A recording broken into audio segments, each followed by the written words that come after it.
Cái này mình chia sẻ một chút, tại vì trong khúc mà mình thấy là trên Zoom online hồi nãy có tới khoảng 120 người mà giờ mới có 70 người à. Mà bây giờ mà Đức làm ngay siết ngay bây giờ thì chắc là sẽ có ít nhất là 50 người gọi là không có, gọi là rớt môn á, đúng không? Ở trên này thì cũng các bạn cũng chưa vào đủ thôi, thì mình cho thêm vài phút để gọi là chia sẻ với nhau. Thì để Đức đưa được bác Tom Smith, giáo sư Tom Smith là một giáo sư hàng đầu thế giới về đây để dạy trực tiếp với mọi người, thực sự là cả một cái gọi là cơ duyên. Và như mọi người đã nghe Tom chia sẻ đó, thì Tom nhận Đức làm em gái, tại vì thì cái hiện nay cái này mình được phép để chia sẻ, thì Tom cũng lớn tuổi và cái Tom bị bệnh về cái đầu gối á.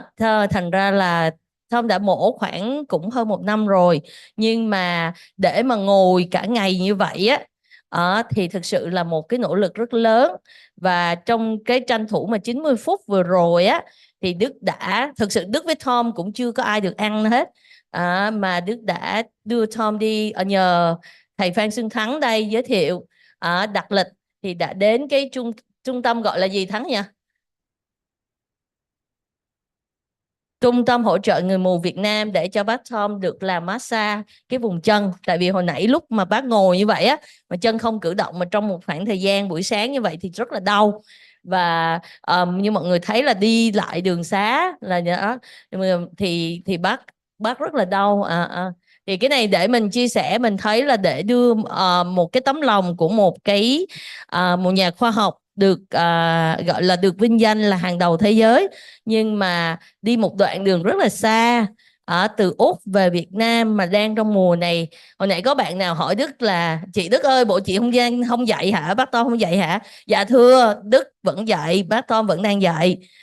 Nhưng mà mình tranh thủ những bữa mà mình không có lên lớp á. Tuần này của Đức là tuần mà các em học sinh làm bài kiểm tra, làm ôn thi, giống như kiểu có cái thời tuần ôn thi. Còn bác Tom cũng cho học viên một cái bài assignment cho các bạn làm để tranh thủ về Việt Nam tuần này với các bạn. Thì mình đã có một cái buổi rất là thành công vào ở thành phố Hồ Chí Minh ngày 21 vừa rồi. Và cũng như vậy đó, tức là giữa những buổi bây giờ thì Đức hiểu hơn bác Tom hơn, thành ra là chỉ nhìn cái nét mặt của bác với nhìn cái cử động của chân bác thì Đức biết là bác sẽ cần cái sự hỗ trợ về mặt sức khỏe đó.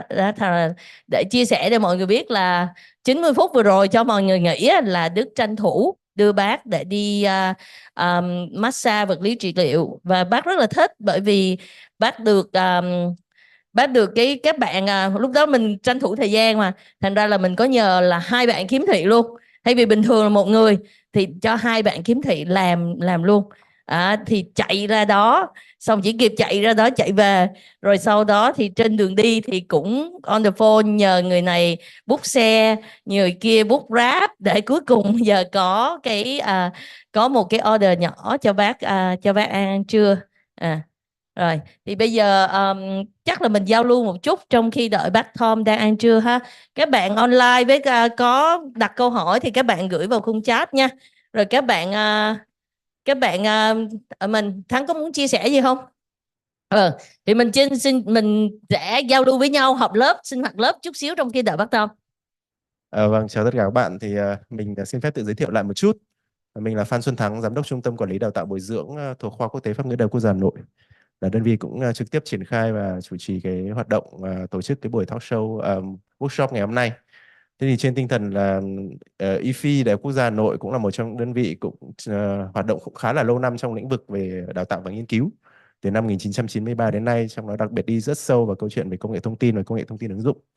Thế thì cũng rất là có may mắn được làm việc cùng với Viện Nhịp cầu tri thức để có thể là tiếp tục kết nối và hợp tác những cái hoạt động liên quan đến đào tạo cũng như là nghiên cứu khoa học. Thế thì là cái hoạt động mà các bạn tham gia ngày hôm nay cũng là một trong những hoạt động đầu tiên hợp tác giữa Khoa Quốc tế Pháp ngữ IFI Đại học Quốc gia Hà Nội với Viện Nhịp cầu tri thức. Mình cũng follow và cũng là một trong những thành viên của Viện Nhịp cầu tri thức từ những ngày đầu, và cũng thấy được cái sự hình thành của cộng đồng nhịp cầu tri thức cũng như việc tiến tới việc thành lập Viện Nhịp cầu tri thức trong năm vừa rồi, cùng với những cái nỗ lực rất lớn của tiến sĩ Phan Hồng Đức. Thế thì cũng rất mong muốn là qua những cái buổi hợp tác và những cái hoạt động chia sẻ như ngày hôm nay thì là sẽ hình thành nên những cái hoạt động tiếp theo nữa. Có thể là ở đây, có thể là ở Úc, hoặc có thể là online. Mình chia sẻ cũng như mình trao đổi những cái kiến thức về mặt học thuật cũng như là các cái chương trình đào tạo. Thế thì tại đây, tại khoa quốc tế Pháp ngữ Đại học Quốc gia Hà Nội cũng là một trong những đơn vị mà có lẽ là tính quốc tế hóa khá là cao. Thì hiện nay là học viên của mình cũng đến từ gần 20 nước khác nhau, và rất nhiều nước là trong cộng đồng Pháp ngữ, tức là các cái nước nói tiếng Pháp. Thì các bạn đến đây tại khoa quốc tế Pháp ngữ thì các bạn có thể nghĩ là dạy tiếng Pháp, nhưng mà không phải ạ. Chúng tôi dạy toàn các cái chương trình chuyên môn với các đối tác Pháp ngữ tại các cái nước khác nhau, và đối tác lớn thì vẫn là ở tại Pháp. Hiện nay ví dụ như chúng tôi có những chương trình đào tạo về thạc sĩ về công nghệ thông tin, thạc sĩ về công nghệ tài chính fintech, thạc sĩ về truyền thông số, và chúng tôi có những chương trình cử nhân liên quan đến kinh doanh số và truyền thông số. Tức là nó liên quan rất nhiều đến công nghệ thông tin cũng như là công nghệ thông tin ứng dụng. Thế thì hiện nay là trung tâm của tôi là một trong những đơn vị trực thuộc của khoa quốc tế Pháp ngữ, là trung tâm chuyên tổ chức các chương trình đào tạo mang tính chất ngắn hạn, tức là dưới 1 năm. Những chương trình về đào tạo, bồi dưỡng, bổ trợ kỹ năng về công nghệ thông tin, về nghiên cứu khoa học, về những các chương trình liên quan đến công nghệ thông tin ứng dụng hoặc truyền thông. Thì cũng rất mong muốn là sau cái chương trình này thì cũng sẽ có những cái subcourse, những cái chương trình đào tạo ngắn hạn liên quan đến nâng cao các cái năng lực về nghiên cứu khoa học, công bố quốc tế. Thì là sự phối hợp giữa Đại học Quốc gia Hà Nội, các đơn vị trong Đại học Quốc gia Hà Nội và Viện Nhịp cầu tri thức. Thì ngày hôm nay thì trong chương trình ngày hôm nay thì các bạn sẽ thấy là ban tổ chức sẽ gồm 3 đơn vị. Thứ nhất là Viện Nhịp cầu tri thức, thứ hai là Khoa quốc tế Pháp ngữ, và thứ ba là câu lạc bộ các nhà khoa học của Đại học Quốc gia Hà Nội cũng đồng tổ chức chương trình ngày hôm nay. Và câu lạc bộ của các nhà khoa học của Đại học Quốc gia Hà Nội của chúng tôi cũng rất là mong muốn là chia sẻ những cái kiến thức và một cái mạng lưới tri thức của Đại học Quốc gia Hà Nội, và kết nối với những cái mạng lưới tri thức giống như Viện Nhịp cầu tri thức và các anh chị đã tham gia chương trình ngày hôm nay. Thế thì cũng một lần nữa thì với sự có mặt của giáo sư Tom Smith thì xin trân trọng cảm ơn tất cả các anh chị đã tham dự chương trình, và rất mong là các anh chị có những cái feedback để những chương trình tiếp theo chúng tôi sẽ có thể là nâng cao hơn nữa chất lượng để phục vụ cộng đồng. Cảm ơn các anh chị ạ.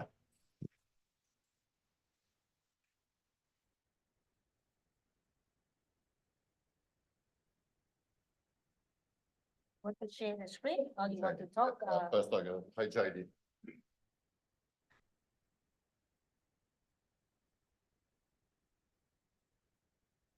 Page 80.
Maybe I could do the same. Yeah, go. Okay, welcome back, everyone. That's okay. They can. Oh, what are they saying on? They see this screen. This is your Zoom screen. No. Oh, thank you. Yeah, it's for you too. All right, thank you. Don't duplicate. Chứ không nó ra đây.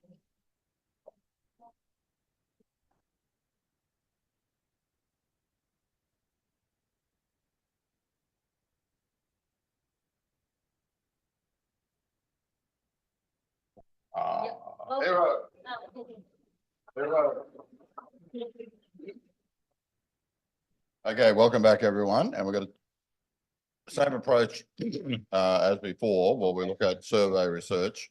What's the state of the art? Yeah, and you'll see there's a very recent paper by a professor of economics at Yale talking about, she's gone and done like a, what is the state of the art? So have a look at that. But we've got all those features. So that's in the reading. what the editors are looking for, what some good examples, and where to from here. So again, you know, what I'm trying to motivate you, but I think a lot of people are tuned in that surveys are a really good way to do research. But it is very rigorous and demanding, right? We'll go through that, and we'll give you some examples. And again, similar to the qualitative research, you know, we can actually talk to the people we're interested in, right? Whereas the scientists can't talk to their atoms or molecules, yeah? So we can do it.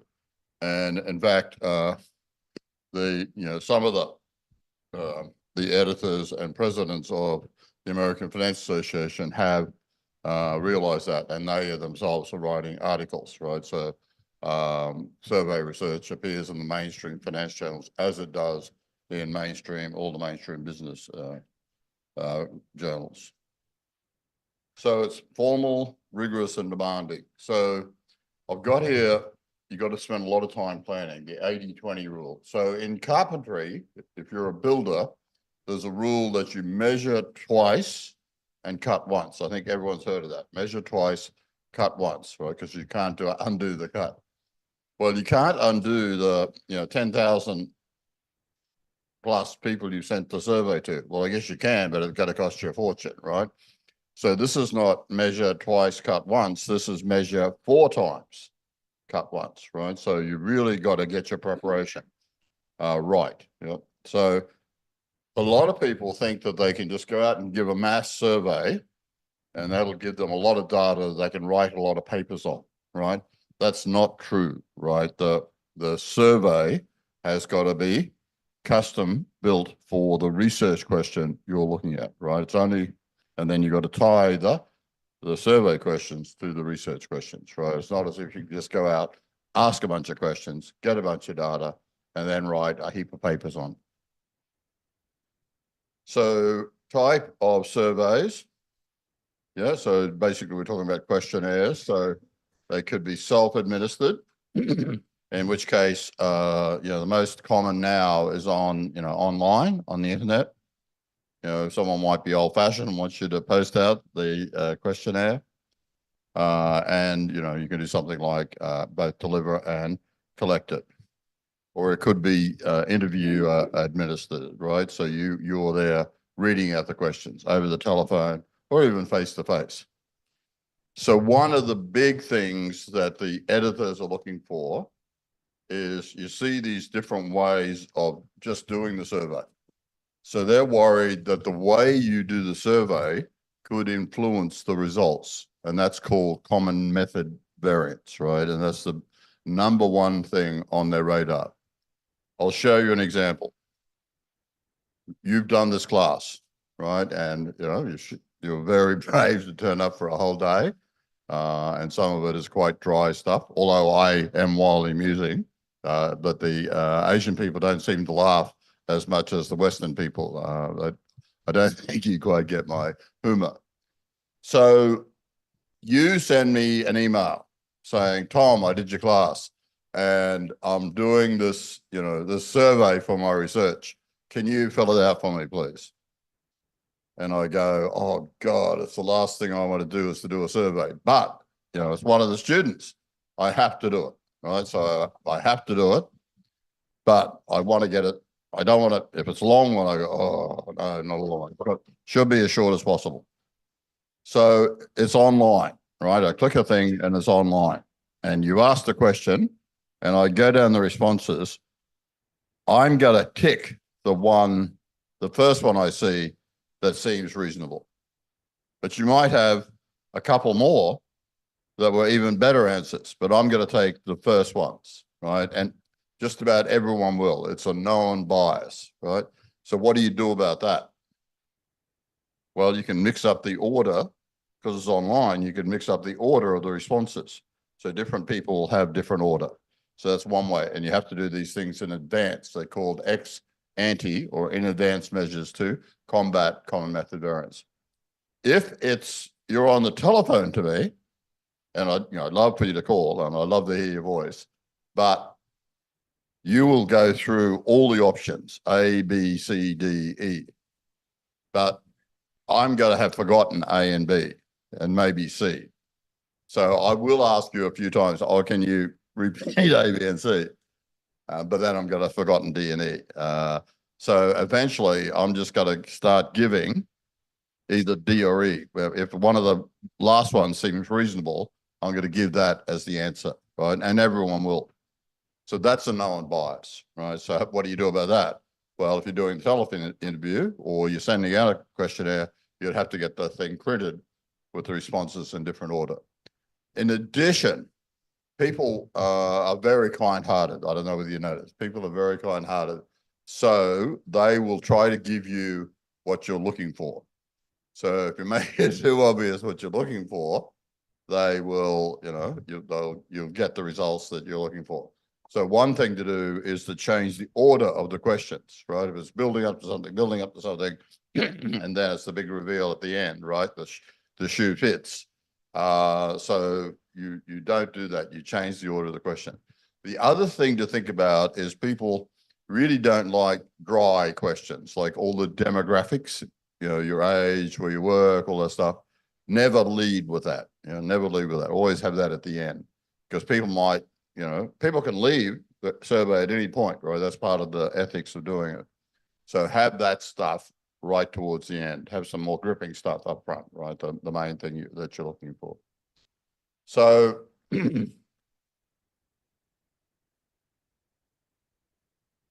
so the other thing to point out is that surveys are regarded as quantitative research, right? Surveys, experiments, yeah, and empirical studies are quantitative, yeah, so not qualitative. So considerations is that for the research question you've got, is it best to do a survey, right? Would it be better to do an experiment? Would it be better to do an empirical, right? Would it be better to do a qualitative study, right? So it really gets down to what's the purpose. If you're just on a discovery mission, then qualitative would be better, right? But if you've done a systematic lit review and a qualitative, and from all the findings, you've developed a hypothesis, then a survey might be appropriate, right? Because now you're sending it out to lots and lots of people, right? If you're a PhD student, and it's one essay in your thesis, they'd expect at least 100 respondents, right? So to get 100 respondents, we'll talk about that, you might have to send out at least 1,000 surveys. So if Knowledge Bridge, you know, and you're sort of part of Knowledge Bridge, sent you, so an organization that you're part of, if they sent you a survey, Knowledge Bridge would know that only about 30% of you would get back to them. Yeah. And if Knowledge Bridge sent it to, you know, just random people, only they don't expect 10% to get back to them. Yeah. So that's sort of the response that you see from surveys. So you're testing a hypothesis. You're always testing a hypothesis with a survey. It's quantitative research. So what questions do you ask and how do you ask the questions? So that's very important, right? I already told you that some words are loaded and some questions are loaded. What scales to use? I'm not just talking about, good, very good, average, less than average, way less than average. I'm talking about, an abstract construct like your confidence or your risk aversion, right? So you did actually have a set of questions, that you could be accumulated to get a view of an abstract concept such as confidence or risk aversion, right? You wouldn't just ask someone, are you risk averse, right? How risk averse are you? That wouldn't do, right? You'd have to have a series of questions.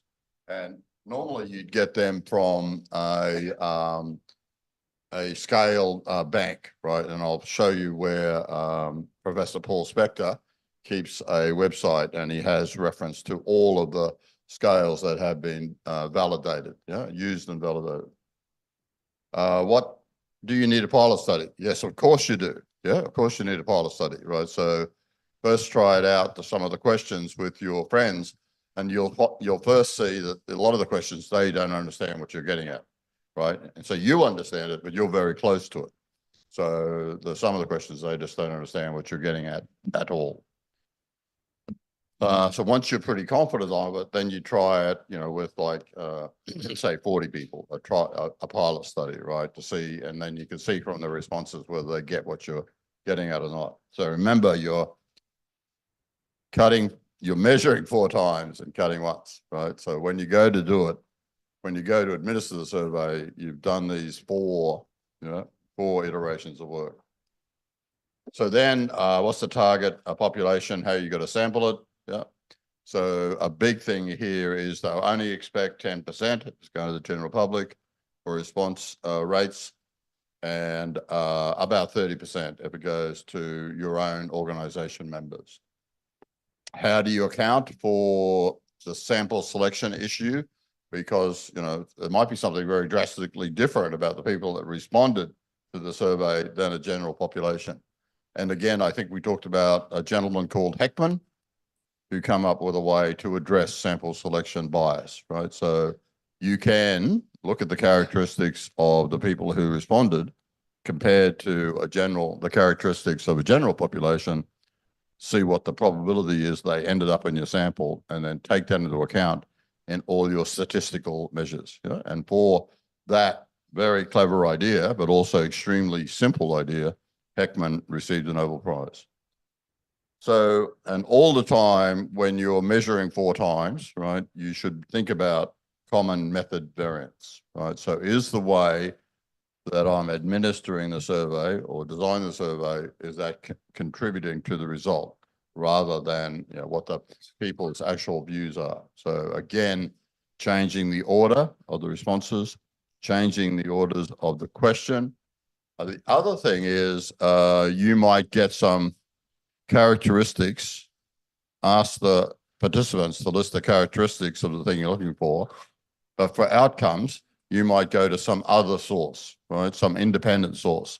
So it's a good idea to get the data on your Y variable from a different source than your X variables, right? Otherwise, they might correlate the two, right? So you want to get an objective, right? So there might be easy to get outputs on individual firms, but it might be hard to get, some of the internal culture variables, right, which you need to do in a survey, right? You can't get that from a database somewhere, but you can get performance of the firm from a database. So you collect the X variables from the survey, then you collect the outcome variable, the Y variable, from other data sources.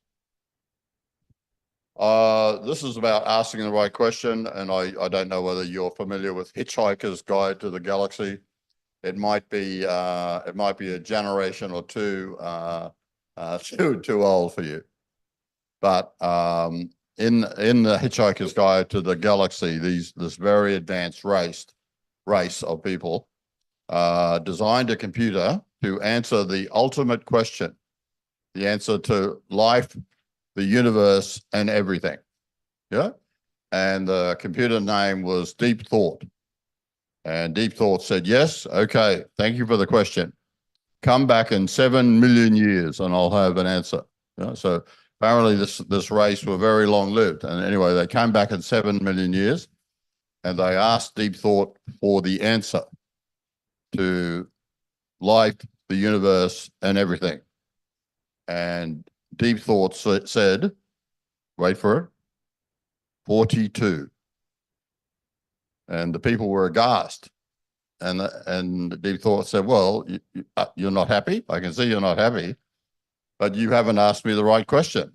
Here, go out and design a computer that will ask the right question. Come back, it will take 14 million years to build. So it's important to ask the right question. Yeah. So that was a little vague, wasn't it? Meaning of life, the universe, and everything. But now at least we know the answer is 42.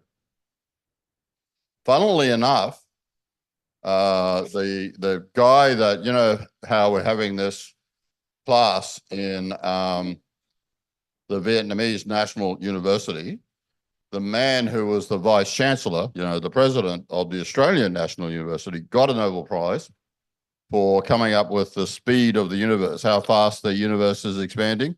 Guess what number he came up with? 42.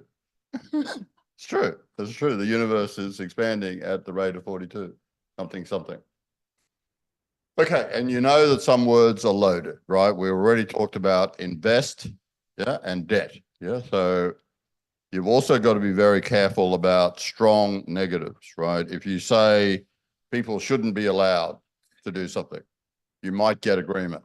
But if you use the word forbid, people should be forbidden from doing something, well, that's a very strong word. And a lot of people wouldn't agree with forbidding something, yeah?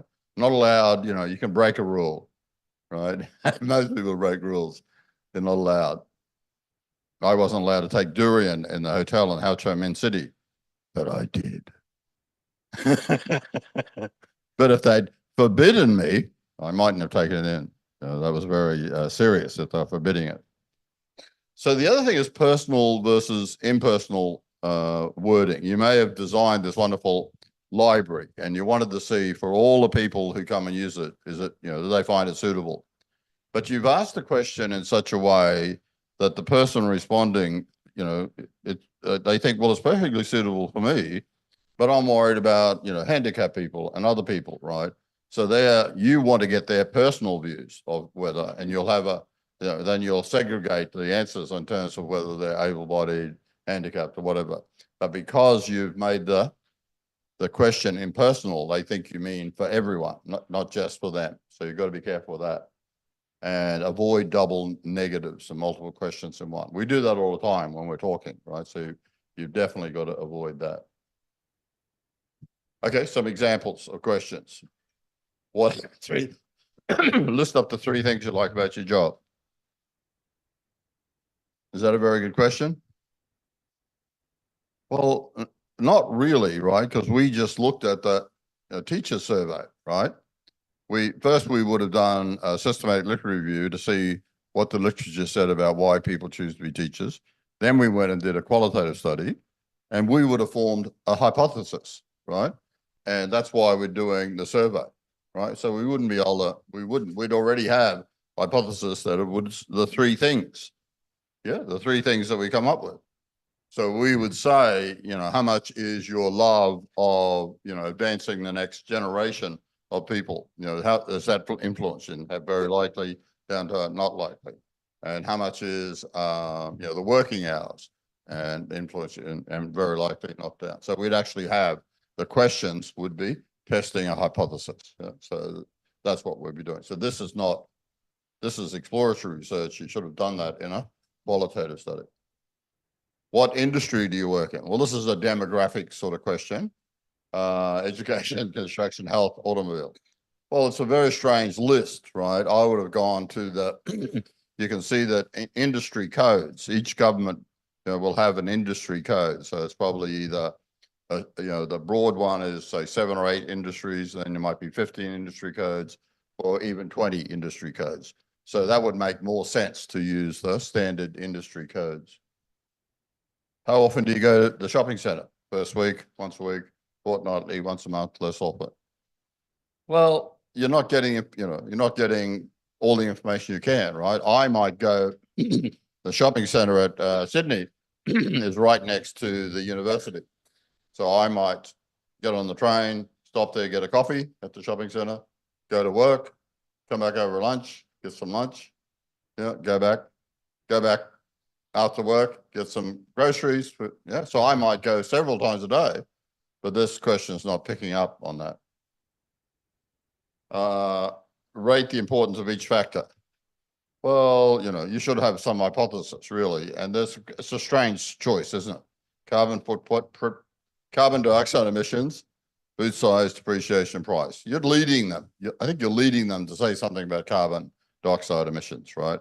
I think things that people are interested in the car are the make of the car, you know, the color of the car, how comfortable the car is, whether they can fit their golf bags in the trunk. Yeah, so there's lots of things more than that. I think that looks very poorly designed. You've always got to give an appendix with your questionnaire, right? So if an editor saw that, he would think that you're not really trying. Rate the following statement. the employees' views have influenced decisions taken by management? Well, yeah, it's okay, except, you know, they may have taken your views, but done the opposite, right? So it's not really, you know, you're not really getting the positive or negative elements out of this. What's your year of birth? Yeah, you never ask someone how old they are, right? Imagine doing that up front. Like, oh, I don't want to tell them all this information. I just stop, right? So, but maybe you can ask year of birth. People aren't as touchy about that as their age. But it's probably better to do ranges, you know? Are you 0 to 18, 18 to 30, you know, 30 to 40, that sort of thing. Okay, so here is a paper by Don LeCare, yeah, and she's a colleague of mine, and she's very good at running surveys, right?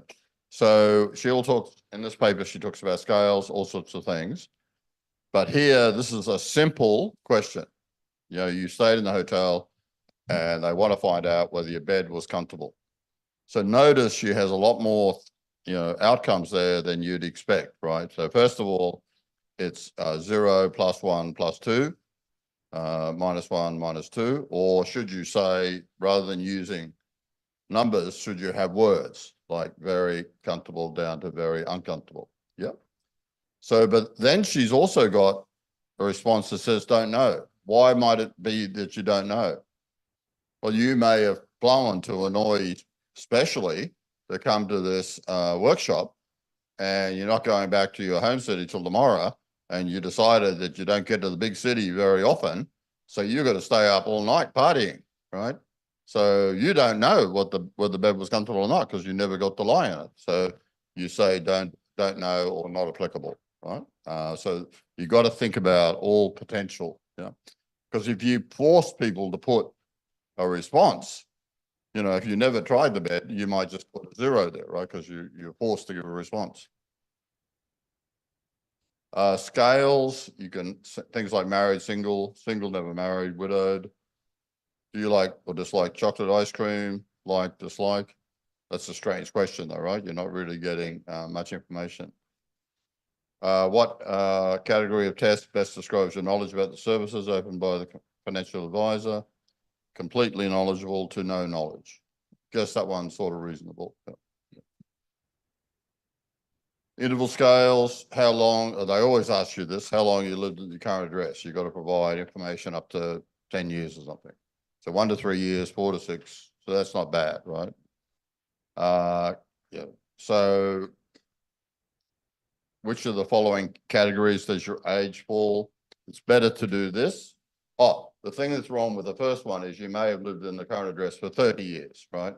So it should have said 10+ years rather than 10 to 12 years, right? Because if you've lived there longer, you got to say 10 to 12 years, but that'll give you loading up on 10 to 12 years, right? Where people live longer. But this is good, under 10, over 60. It has the whole range. People are more likely to give you their age and range than they are to give you their age. And please don't ask what their weight is. How many times do you go to the shopping mall? You say a number of times. And whole years, what's your current age? I wouldn't ask that. Yeah, you don't need to ask that. So we're talking about scales. So, you know, like there's this Likar scale, which is 5 or 7, centered at, you know, average. It's above average or below average. But we're also talking about, and we mentioned it before, abstract concepts, risk aversion, confidence, you know, climate awareness, those sorts of things.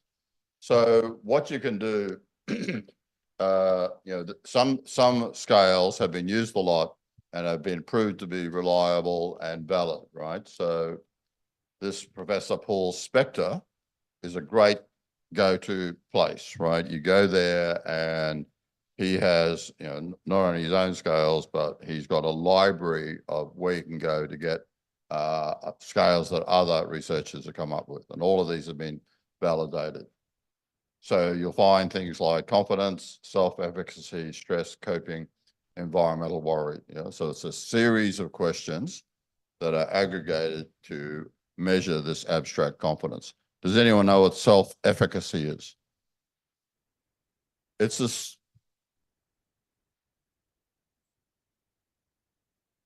Yeah, so yeah, something you can control. It's not everything. Yeah, so it's something that you feel that you control. So I'm not a confident person, right? In general, right? In terms of driving, getting around, those sorts of things. But I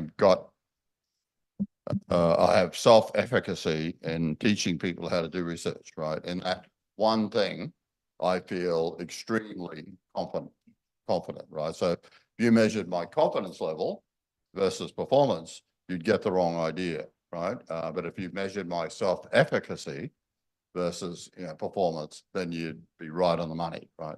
You're confident in a specialized thing that you've got control of. It's quite an interesting concept, right? It makes a lot of sense to me. So probably no one is, measuring confidence is probably no one's confident in everything, right? Probably the idea of self-efficacy makes more sense. So biases to look out for. Well, order effects are a big deal. We already saw that, how the responses in the questionnaire, if you had the response, if it's online, if you had the responses early, they're more likely to be selected. If it's on the telephone, the later, if you have the response later, it's more likely to be selected. So order effects are a big thing. And another one that's very big is the anchoring bias. So we might have online talking about asking people how much they are going to save in the future. And it might be a slider going from 0 to 100, right?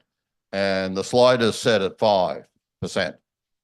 Guess what most people are going to give you as the answer? 5% or very close. Say the slider was set at 7%.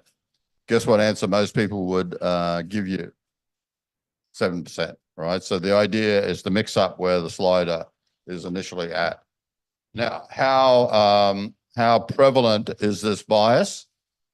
Well, take something like your retirement income. In the United States, the default, you get to choose whatever you want, but the default is to invest in government bonds. Yeah. So there was a period where government bonds were paying 0. Guess what? Just about everyone in the United States. Can you tell them the page number? 119. 119. Yeah.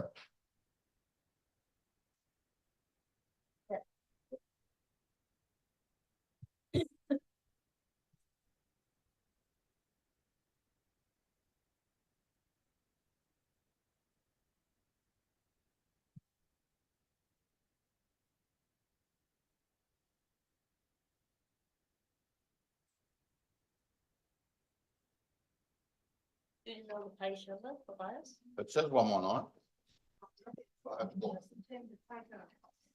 Yeah, they just change it's okay. The content is the same, but they call issues. All right, so just change the one word. Yeah, bias instead of issues.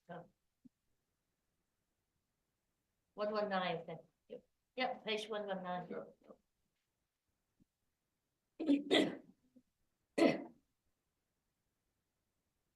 Old version, new version. Yeah. Yeah.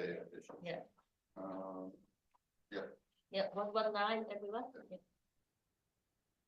See how one word And can throw everyone off? Yeah. See what I'm saying about asking questions? Yeah. So that is a perfect example, right? It was right there in front of you, but it was one word, right? And that can happen in your survey too. You think, okay, I'm getting the message across, but that one word has made a big difference. So in the United States, the default is for your retirement income is government bonds, right? And that's quite a low risk, low return. So most people in the United States, when they retire, don't end up having much money to retire on. In Australia, the default is investing in the market, straight out investing in the market. It's quite risky, but that has a high return. And guess what? In Australia, most people, when they get to retirement, have a big sum of money, right? So people go with the default, right? And that's a really extreme example of anchoring bias, right? So they're anchored by the default. And even for something as big as their retirement income. Put it under here, thanks. Duke? Yeah, no, I put it down. Yeah, got it. So anchoring bias is a big deal. And then the common method variance, right? You've got to be thinking about this all the time, and you have to address it in your paper. It's not only did you test for it after you did the survey, but what did you do in advance to minimize common method variance, right? And essentially, you want to make sure that the way you conducted, did the survey, designed the survey, doesn't influence the results. So we know there's biases about the order of responses, so you should mix up the order responses. We know that people want to give you what you want, so you should measure, you should randomize the order in which you ask the questions, right? We know there's an issue of them making an association between the X and the Y variable if they give you both. So just get one from it. Just get the X variable from the participants and get the Y variable somewhere else, right? Or vice versa, right? Whatever's easier to get somewhere else. These are all the things you should be thinking about, right? So, yep, again, and different, mixing up the scales as well. More complicated, your theory, your hypothesis, the less likely they're going to figure out what you're looking for, although you do have to give them you have to give them an information sheet telling them what you're investigating. And then you can test for, having done all those measures up front and talked about them in the paper, you then can do some statistical tests to see whether you do have any common method variance. So the videos there take you through Harman single factor test, the common latent factor, and the marker variable, right? So they're good YouTube videos taking you through the ex post test to see whether you have common method variance, right? And if you do, you do, right? But you say, well, look, I did all these things ex ante, certainly has minimized it as much as possible. So when I get a survey paper, the first thing I do is search for the words common method, yeah? And if that doesn't appear, I know that these people aren't serious, right? They haven't listened to what the editors have written editorial after editorial about, right? So they're going to get a desk rejection. Right? So the response rates, well, we already talked about that. If you're sending it out to people that, aren't part of your organization, you're only going to get about 10%. If you send it out, your Knowledge Bridge sends it out to its members, it should reasonably expect to get 30%. When we'll talk about the ethics here again, but you're normally forbidden from doing a lot of, you can't dun the people with more and more requests. Please do my survey. Please do my survey. Normally you can ask, and then after a reasonable time, ask again, but that's it. You can't ask anymore. So, you only got 10%, right? And then these people might be wackos, right? How come they responded to the survey and 90% didn't?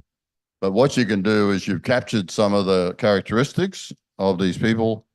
You know what the characteristics of a random sample of the population is. You can compare them. You can see what the conditional probability is of them being in the sample, and you can adjust all your tests by that conditional probability. That's called Heckman's sample correction method, right? It's the guy that got the Nobel Prize. And again, there's a couple of good videos on doing implementing Heckman's sample selection.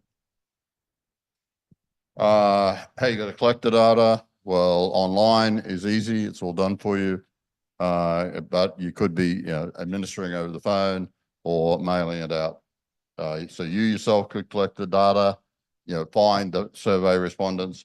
You could pay an independent third party. It's something called MTurk, which is like Google runs. So they can source people in India that will help get participants and only charge you 80 cents an hour. Yeah. Or they could source people in Germany you're paying $65 an hour, your choice. Then you can go through a research organization. Big ones I know about are Prolific and OIU. You could use someone else's questions and answers, but I think that's not so good, right? The survey, the questions you ask should be custom made to your hypothesis. Lots of different survey platforms if you're doing it online, Qualtrics, Lime Survey, Google Forms, SurveyMonkey, Snap.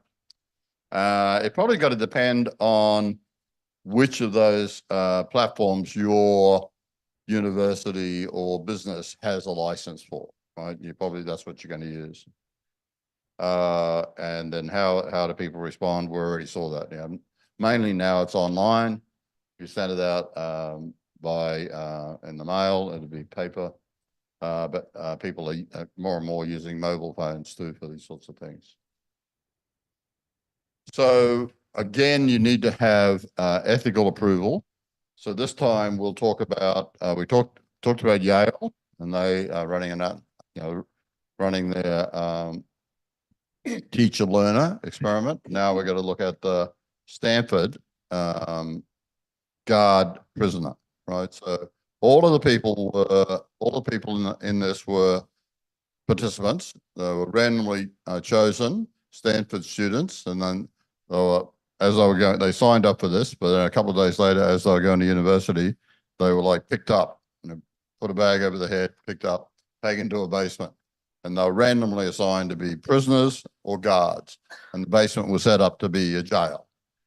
But they quickly started acting out the parts. The prisoners become belligerent and even staged a riot at some point about conditions, and the guards become very sort of nasty, and tripping them, punching them, all sorts of things. So Zimbada's fiance visited and was talking to one of these lovely young Stanford, students who was a guard, and she noticed he was like tripping and pushing a prisoner as they walked by. So she spoke to Zimbada and said, well, this is terrible, right? What you're doing here. So he abandoned the experiment. And I believe they've made a major motion picture out of this, and Winona Ryder is a star of it. So we know that these things are being published in the top journals. I've just given you some of the finance examples, right? But you see surveys in every business journal. Where to from here? From the editors, common method variants, you can see that they are telling you. Pots down here, the 1-3 from the bottom is that's the original paper saying you really got to take notes of it. Primer on surveys is good. Such all. Don Leclerc about asking good questions. That Stant Cheever, that's the lady, the economist at Yale, and she wrote that paper in 2022. So that's really up to date one to have a look, and it's quite a thick paper. And then just a couple of more examples: vocational behavior, and here's in climate change, and that's my colleague Martina Linaluka. So she did surveys with the top executives in the Australian companies, and found that the more that the top executive knew about science, the more likely they were to be doing something about climate change. So any questions on surveys? Yes, we've got a question. Yeah, everyone remember, if you give the Very good excited. questions at the end of the workshop today, Tom will sign your book. You're getting me very excited. Yes, okay. First question of the day. All right, okay. No, you're going over there. Oh, sorry. Okay. Yours first. Your second. Oh, sorry, I didn't see. Oh my goodness. Sorry, it was behind my back. You can ask because I have 5 questions. So, All right. so if you have One first, and then okay. just one first, and then Okay, I will make it 4. Okay, so thank you. I want to ask something about that. You give an example in a previous example. We see that in one of the response option we have for the respondent we have the I don't know or I don't understand the question. So my question is, before the main survey, I will do a pilot study. Yeah. So in the pilot study, can I include the I don't know or I don't understand options? Yeah, So that's good. Yeah, because if you don't include those and the people didn't try the bed, they've probably got to give you the average because they don't know what to say, right? Yeah. So it is important to give you've thought of these options and the normal person fits into them, but some people won't. Yeah. Yeah. So if I already included the I don't know or I don't understand option in the pilot study, and I did the cross-back alpha, the EFA analysis with the pilot study, and on the instrument and scale are fine. So in the main study, I don't need the I don't know option, right? Remember, it's only a pilot study, right? In the main study, you got to send it to thousands of people, right? And out of those thousands of people, Yeah. there'll be a few that don't know, and it's not applicable. In your pilot study, you're only doing with a few people. So they are more likely to fit within they did try their best. Yeah, so I still should include it for the Definitely, main yeah, survey. definitely, Yeah, definitely. okay, thank you. Okay, yeah. So my second question is in the slide, I see that on the slide about addressing the common method variant in on page 146. Yeah. There's one of the remedy is possible the dependent variables should be constructed using information from different sources than the independent variables. So I am a bit confused about this remedy. So I want to clarify, because in survey, when we develop the scale for dependent and independent variable, we usually refer to scale from existing literature from previous So study. you want to find the effect of culture on firm performance. Yeah, right? no. My question is, does this solution mean that when you take the scale to measure the dependent, for example, my let's say that my independent variable is cell efficiency, and my dependent variable is life satisfaction, something like that. So can I take the scale to measure cell efficiency and life satisfaction from the same previous study, for example, from study Yeah. by you, or I need to take it from two different So study? you mightn't have a choice, right? If your dependent variable is scale variable, but you might be looking at, and I'm giving you an example, the effect of the firm culture on performance. Yeah.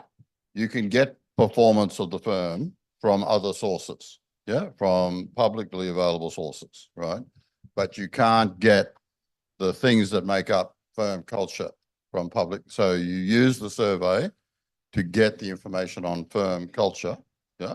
So you have a good concept of the independent variables. Mhm. And then you've got the Y variable, the performance of the firm from another source. So you could have asked in the survey about the performance of the firm, but they might correlate the two, right? So it's better to get independent, the independent variables, say, from the survey, and the dependent variable from other data sources. Yeah. Okay. Yeah. Okay. Thank you. Yeah. Thank you. Yeah, I have you're a welcome. question. So we go to this one, and Yes. then there are two online questions. Oh, excellent, excellent. How am I Thank you. going to sign that book through the internet? Thank you. So I have a question that because quantitative survey to verify the hypothesis.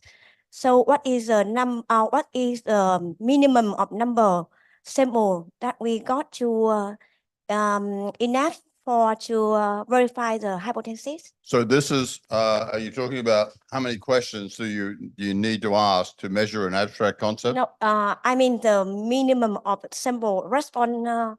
That If you were doing a chapter, one chapter in your thesis, then the people who examine your thesis would like to see at least 100 participants.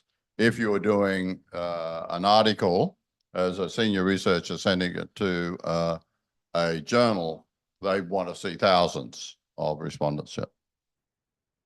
Yes, we've got a question at the back. We've got two online. Okay, what is it? You read the question out for me. Thank you. Now, this is the online questions from Miss from Cường Leden Cường. Dear Professor, what should be sample size of pilot study? What are the main aims of pilot study? Reference, standard methods for pilot, statistical methods for checking response bias for SEM analysis. So pilot study, it's got to be convenience, right? You're probably not going to get the 100 respondents. You're looking at like 20 odd, right? And you're really just testing out. You're really just testing out whether people understand the questions as you meant to ask them. For something like structured equation modeling, Normally people use the normal distribution to satisfy it, but no one really believes that the responses are normally distributed, right? So the best practice is to use GMM, and for that you'd need at least 100 respondents. Yeah. So the second online question is, how reliable is snowball samplings? Thank you, Professor. How reliable? So first of all, I think there's a similar issue in empirical work, right? In these empirical studies, right? So you're doing a purposeful sample, right? You're looking at people affected by a financial disaster, and say you're looking at the investors. So you go, yes, I got your name because you made a submission to the Royal Commission on this. But do you know of any other investors, that are affected by this? And they might give you a number of names and contact details. That's called snowballing. But that's, again, just purposeful sampling. You want to look at investors who were affected by this financial disaster. So it's not, snowballing is fine. Right. We give two more for the online. Yeah. Right. Next one. So that was the question from Thanh Trân. Now the next one from Nguyễn Thị Xuân Trang. Can you talk more about the sample size? So it's in the notes. It can be a little complicated, right? And it sort of talks about, it gives you like a table to talk about the sample size to get a certain level of confidence. So that's your best to have a look at that in the book.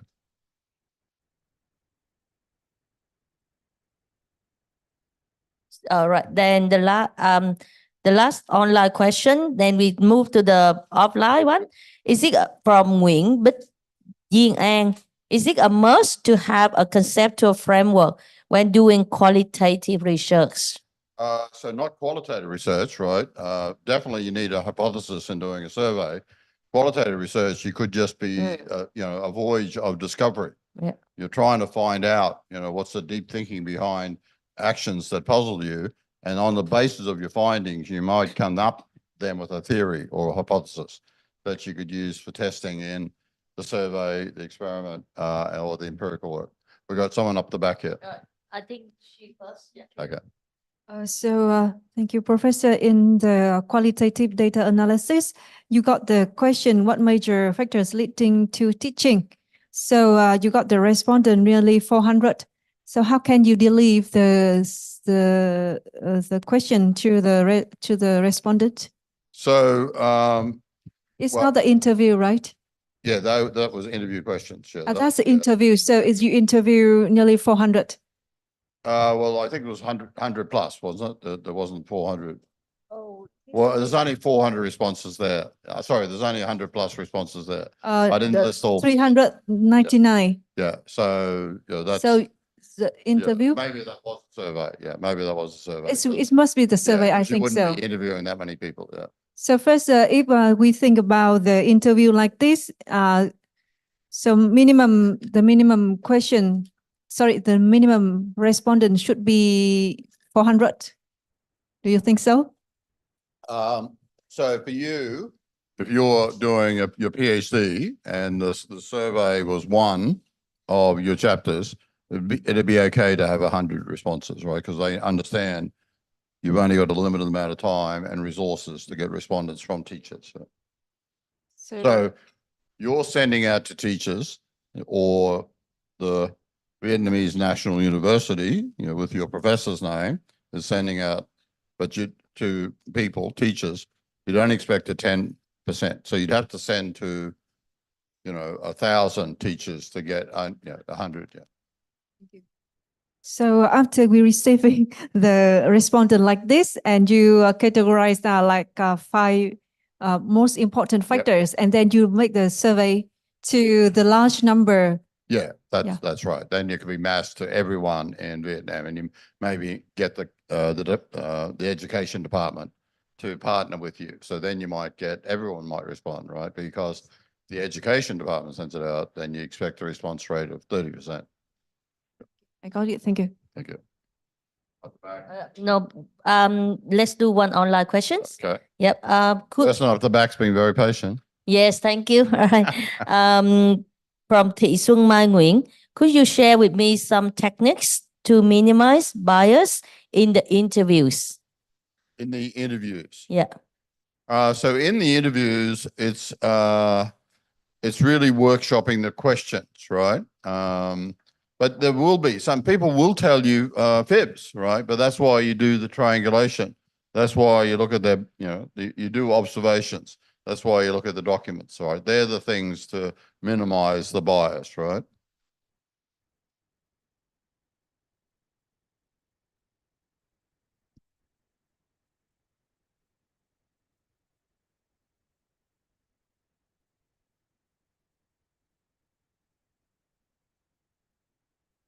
So what about the question up the back?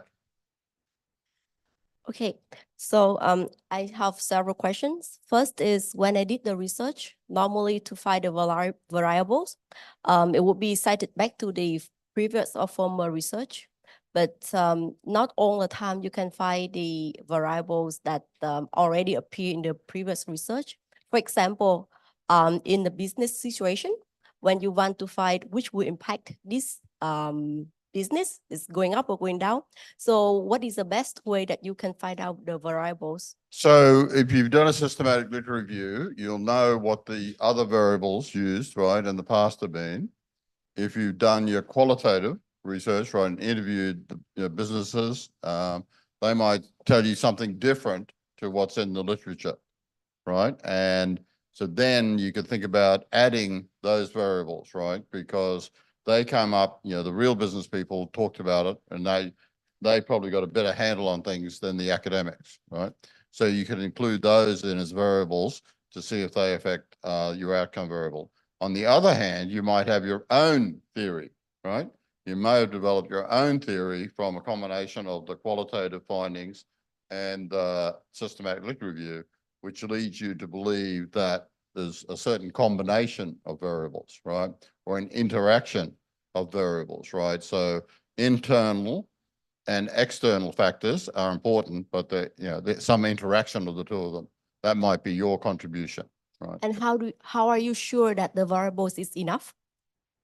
We are not. We're all just trying to, make a little contribution. So if you had a thought and you've added some new variables or some new interactions, and it works, yeah, then you might convince an editor that that's a good way to think of it, especially if it's backed by the business people themselves. I think this is an important thing. And the variable will lead to the second question, which is causal model. So you have one in the left side and one in the right side, and then how you build a causal model. Can you share more? Because sometimes I find challenge in finding what is the effect and what is the cause. So yes, did we talk about that already, right? The causation, that's on every editor's radar, right? So you need to find some way to establish causation. So a natural experiment, so you can do diff and diff, right, is ideal, yeah. And even then, you've got to then fit a structural model, right, to answer the what if questions. The last one is the scale. So it could be Likert scale or variance. Some question that they have a scale from 1 to 5 and some from 0 to 7, Yep. from 0 to 10. So I understand that you can just buckle it and saying that, okay, this buckle is from this and this buckle is from that. Sure. Why people come with different scale, and can we mix up? Like, for example, if we want to connect this question to the other question, we can use different Sometimes scale. it's good one of the things to avoid common method variance is to mix up the scales. Here we're talking about the scales for an individual question rather than putting a combination of questions together to measure an abstract concept like risk aversion or confidence. So the paper by Sarah Donna Clare goes through the different types of scales, and some editors are very touchy about what scales you use. All right. I think we need to come back with online. I see a few questions here from Nguyễn Thị Hương Ly. Dear Professor, you highlighted the issues of response bias, where respondents often select the first option in the questionnaire. Currently, we typically distribute surveys either online or via direct forms.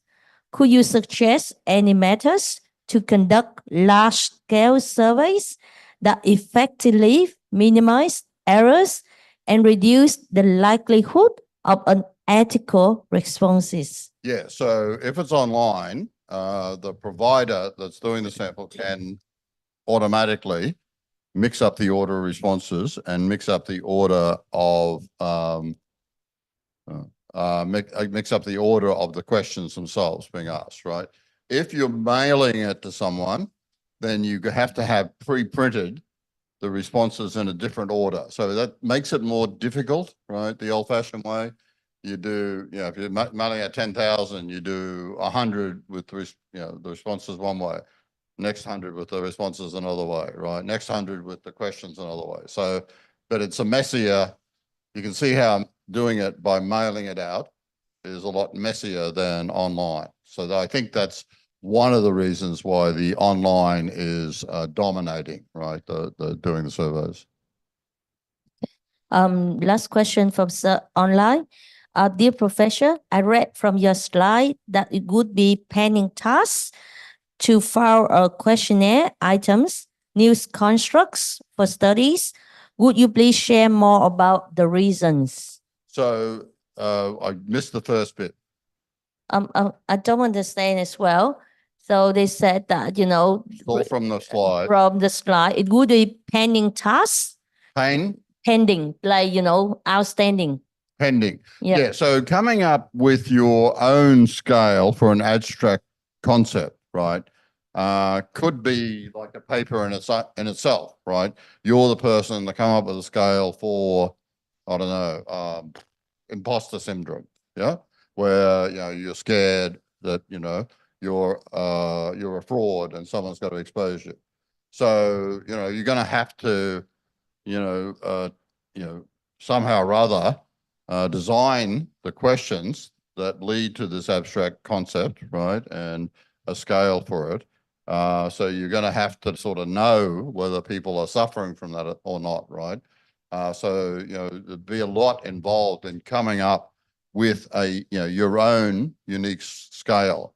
And people that are just doing some research, they would prefer to use already established and validated scale, right? Maybe a psychologist would try to come up with detailed knowledge of, mental conditions, might be the one to try to come up with, questions to measure such an abstract concept. All right. You want to move on to the experiment? Yeah. Thắng, can you please? We're having the normal Thắng, difficulties. please. We're having the normal difficulties. I think because it's double screen. Right. Just duplicate the screen. The Zoom is seeing that.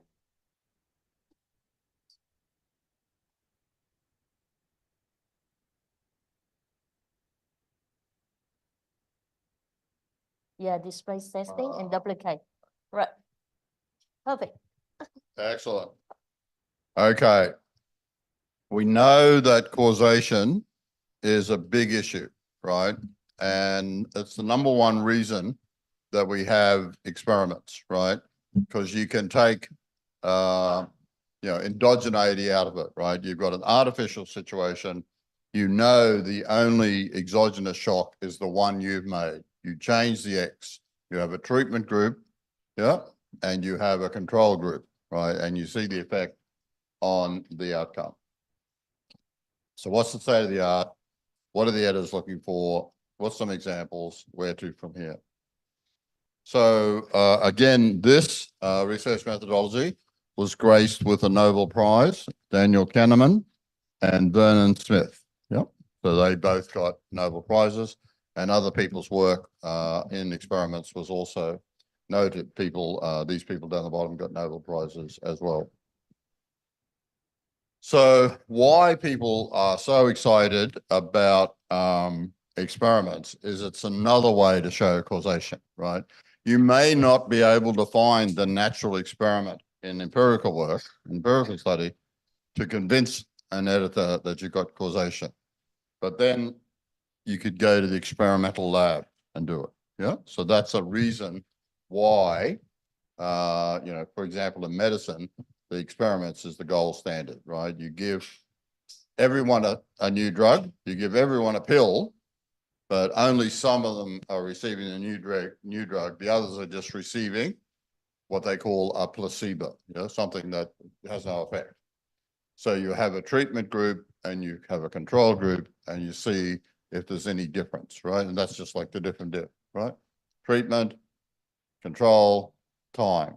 So time, treatment, recovery post treatment. So this is the way, the natural experiments are just mimicking the actual experiment, the classic experiment, right?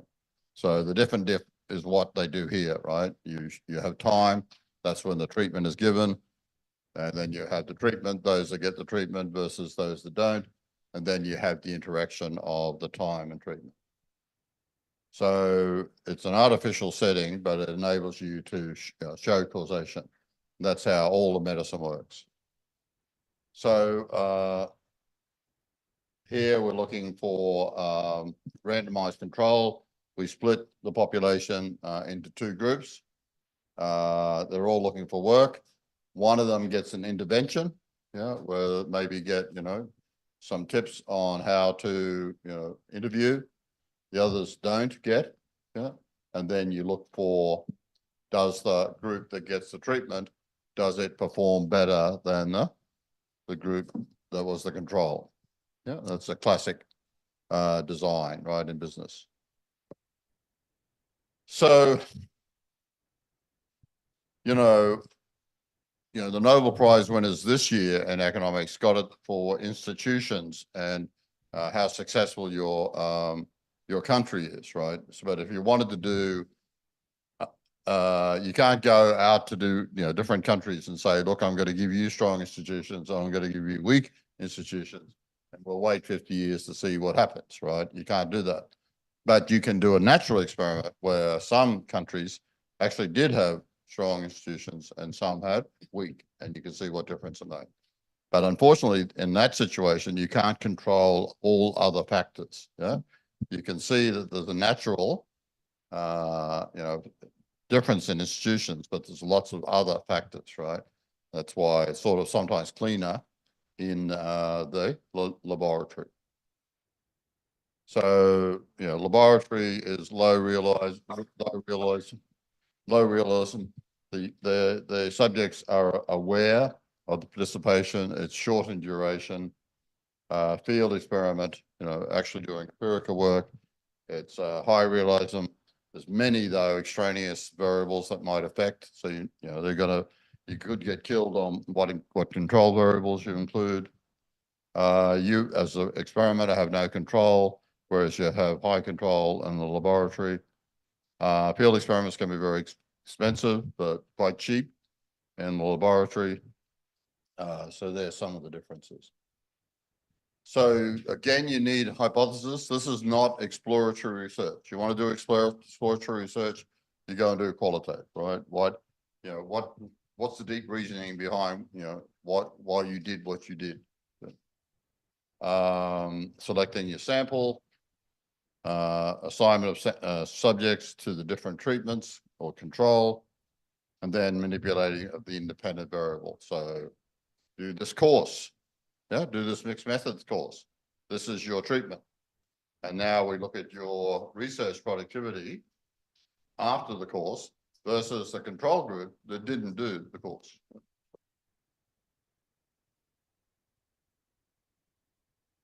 So, but like the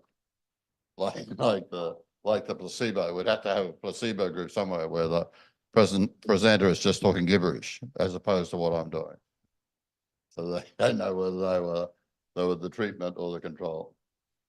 So measuring the change in the dependent variables and having control over the extraneous variables. Different sort of sampling, probability, non-probability, random sample, stratified, systematic cluster. Then your non-probability is, your convenience, your snowball, purposeful. So pretty much the same as we've been talking about.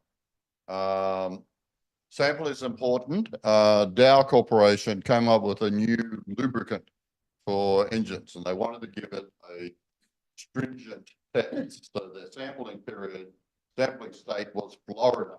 because Florida is known to be very hot and very humid. So, but the lubricant worked a treat, yeah. So they rolled it out nationally. Guess what happened in Michigan when it got to -30? The lubricant froze and caused the engines to rust, right? So then people had to replace the whole damn engine, right? So they should have done a more purposeful survey, right? Trying hot and cold states. So you can randomly assign subjects to control and treatment. You could do a block design or a match pair. So, you know, we want to check the effect of sleep on your, you know, standard skills. So we have one group having 2 hours sleep and another having 10 hours sleep. Yeah, and we compare, we give each a standard skills test and we compare the performance, right? Now, I tell you, the people that get 2 hours sleep, they think they feel fine. Yeah, and I always do. I think I feel fine, but I don't do very well on the standard skills test, right? So apparently the research is in, everyone does need their 8 hours sleep. Yeah, not much more than that, because if you find yourself sleeping for 12, 14 hours, it's maybe a sign that you're a little depressed.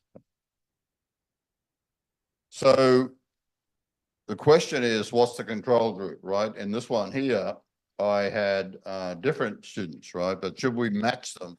If they're different students, then I should have matched them by age, sex, you know, a whole lot of things, sleep, whether they've had previous sleep difficulties. So, you know, you could have repeated measures where the same participants have the 2 hours sleep, then the 10 hours sleep, yeah. But then there might be order effects, right? If they'd gone 10 hours sleep first and then 2 hours, they might get different results to 2 hours versus 10 hours. Yeah. So that's, you know, one thing you got to worry about. Yeah, sometimes you got to block. If it's something about, you know, hand preference independent variable, then you're going to have to block according to whether they're left hand or right hand. Yeah. So before you start looking at which hand they use. Yeah. Acquisition of skill over multiple sessions, then you need to have the same people, you know, in each iteration. So sometimes you got to block, right? So you know, men in one, women in the other. Yeah. And then within that, you do random assignment to treatment 1, treatment 2, control. Treatment 1 for the men, treatment 2, control. Yeah. So you block what you can and you randomize what you can't. So here we're blocking because we're, you know, experiencing at the, you know, you get your review and you get your bonus, right?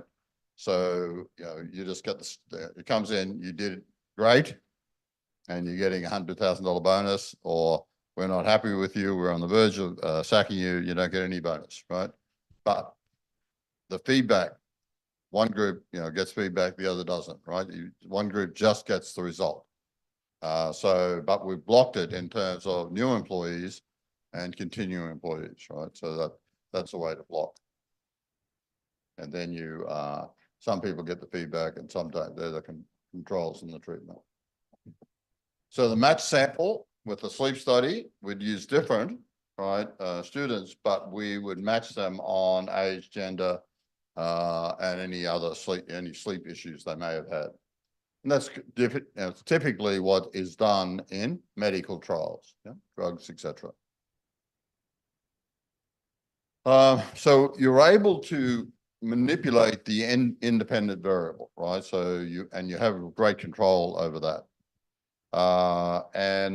This is used in finance. It's used obviously a lot in psychology, but also in finance. And there's a link to just about all the papers that have used experiments in finance. Example here was a finance example where 2 people better than 1 in share trading. So students were either allocated to 2-person teams or they acted as individuals, and you then compared. So the treatment was trading by yourself or trading with a partner, and you could look at the outcome, right? And so if we had time, we'd look at that paper. You can have more than 1 independent variable, right? And I'm going to give you an example where children watch violent cartoons, right? But I'm going to have another variable, and that variable is whether the child is, you know, in a frustrated state or not, you know, at the time they're watching. So it turns out, right, you can do lots of not only the effects of watching violent cartoons, but also is it if they're frustrated and watch violent cartoons versus if they're not frustrated and watch violent. So if they're not frustrated, it doesn't really matter whether they're violent or not, right? It's really if they're frustrated, in a state of frustration. Those of you who have children know that children get in the very frustrated state, right? They can get in the very, very. So certainly watching violent cartoons is, it induces violent behavior in children, but it's really centered around they watch the violent cartoons when they're frustrated, right? If they're not frustrated, well, there's not really much difference between violent and not violent cartoons. So you can do all of these interactions. So you've got to make sure that, again, that's the manipulation of your independent variable is causing the change. So you've got to, control for situation and participant variables, history effects, maturation effects, prior testing, experiment effects, demand. So placebo. Sometimes someone's feeling really badly, and you give them a tablet that's just sugar, but they think it's a wonder drug, and it actually has an effect, right? There's a well-known placebo effect. There's a very famous experiment called the Hawthorne experiment.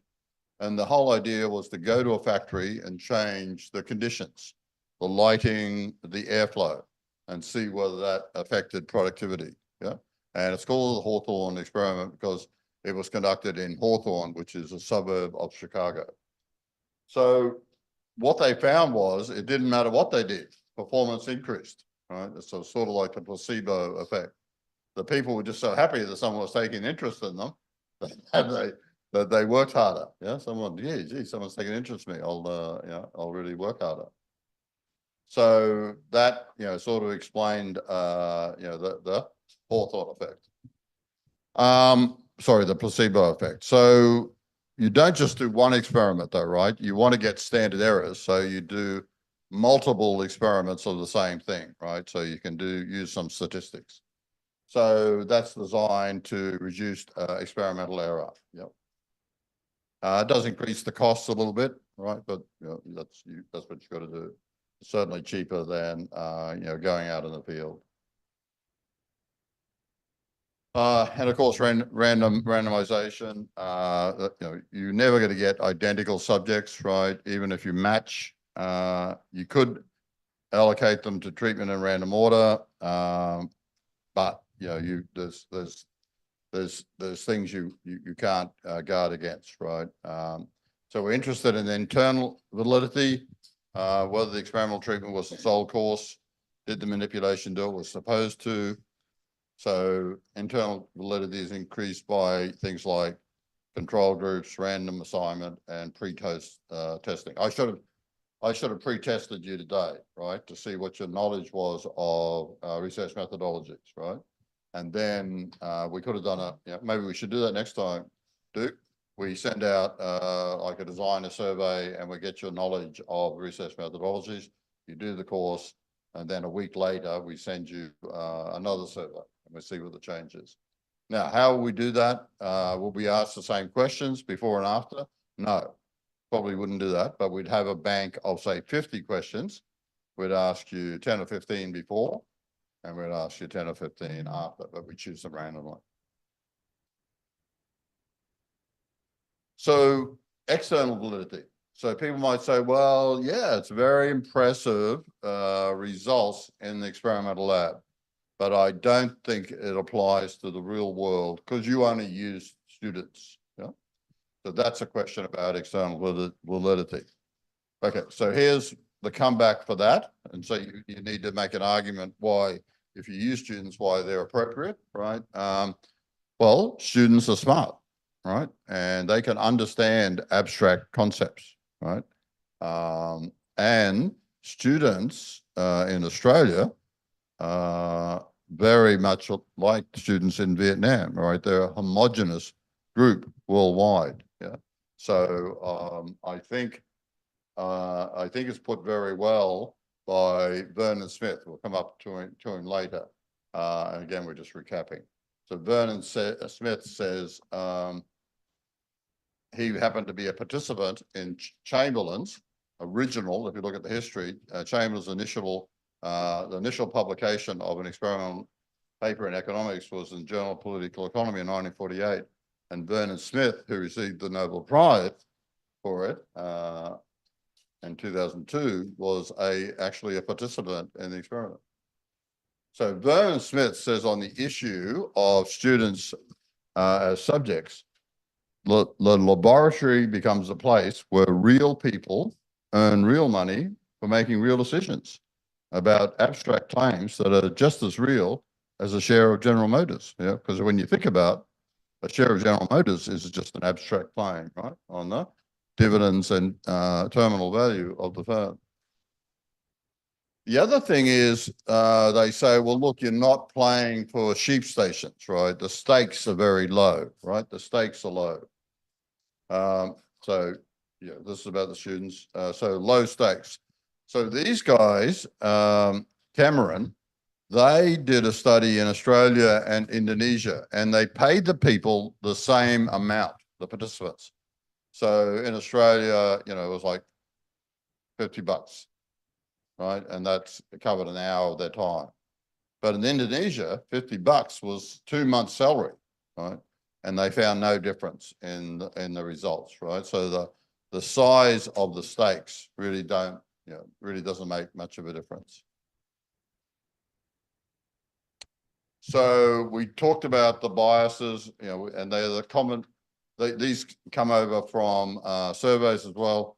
Anchoring bias, we know, is huge. Remember the retirement choices of American, people in America versus Australia.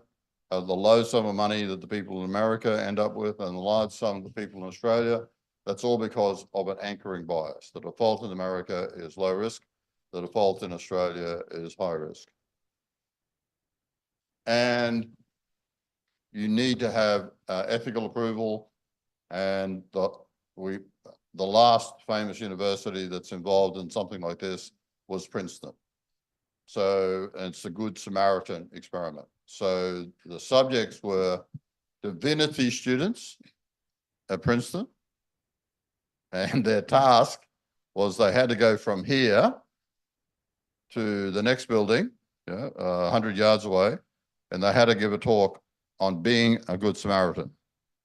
Yeah? And they were under time pressure to get there. They had to be there. Oh, you got to be, or you're running late. You're running late. You've got to get over there and give the speech. On their way from one building to the next, the experiment was set up that someone collapsed in front of them. And the experiment was to see whether they stopped and helped the person. That is, whether they acted as a Good Samaritan. Remember, they're going to give a talk. They're theological students. They're going to give a talk on being a Good Samaritan. Guess what happened? Most of them didn't stop. Yeah, most of them felt under pressure to get there and give a talk on being a Good Samaritan. Now imagine how these theological students felt when they realized that what they'd done, right? They would have needed counseling. So, and then how the question is this research of benefit for people in their class? Well, not really, was it, right? It just did nothing but make them feel terrible about themselves, right? So that's the reason that you need to get ethical approval, right? That you don't end up doing something that's going to cause harm, not good to the participants. That's the Good Samaritan. That's the poor person having collapsed right in front of them. Lots of empirical, lots of experimental research appearing in economics journals, finance journals, management journals, health journals. Nicophorus is a great resource for beginners, for the student, experimental economics. If you're an accountant, there's a great review article.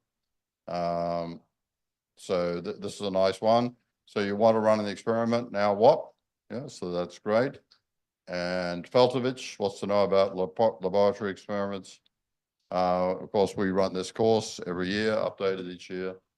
And there's a nice book by McCulloch on business experiments. So we'll take some questions, but other than that, we're going to have a break until 4 o'clock. And then we're going to do about coming up with research ideas and getting published, because I know you're all interested in that, and what the editors are looking for. We'll go back over what the editors are looking for in all of these research methodologies. So we can take questions now, or we can take them after we come back. I think let them have a break for short break for 10 minutes. Yeah. All right. So everyone, hi. Oh. Are you sure? But no, you want to finish at 5 so that you can do the ceremony inside the book. Okay. I think, let's just have a short break. Yeah. So 10 minutes break, toilet break, stretch your leg and your arms. Then you have more time, right? Get your book signed. Yay. So online people, we have 10 minutes break.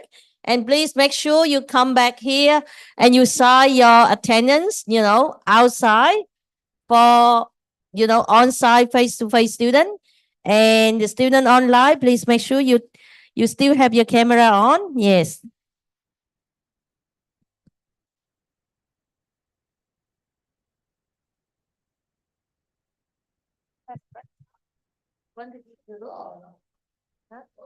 Oh, yeah, I might. Yeah. I think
I think click on the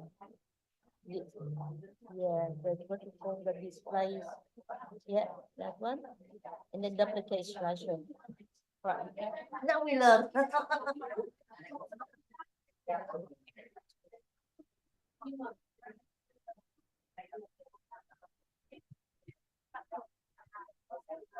One more water?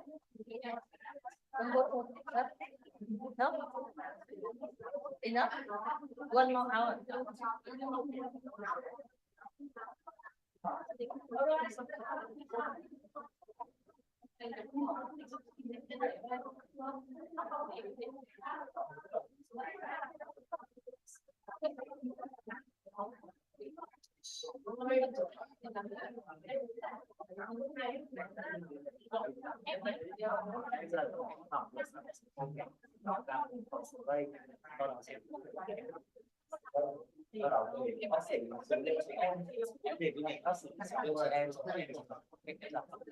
Huh?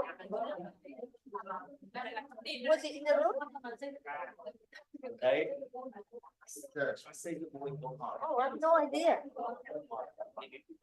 You signed the plan before? Sau đó là supply cho Việt Nam như thế thôi.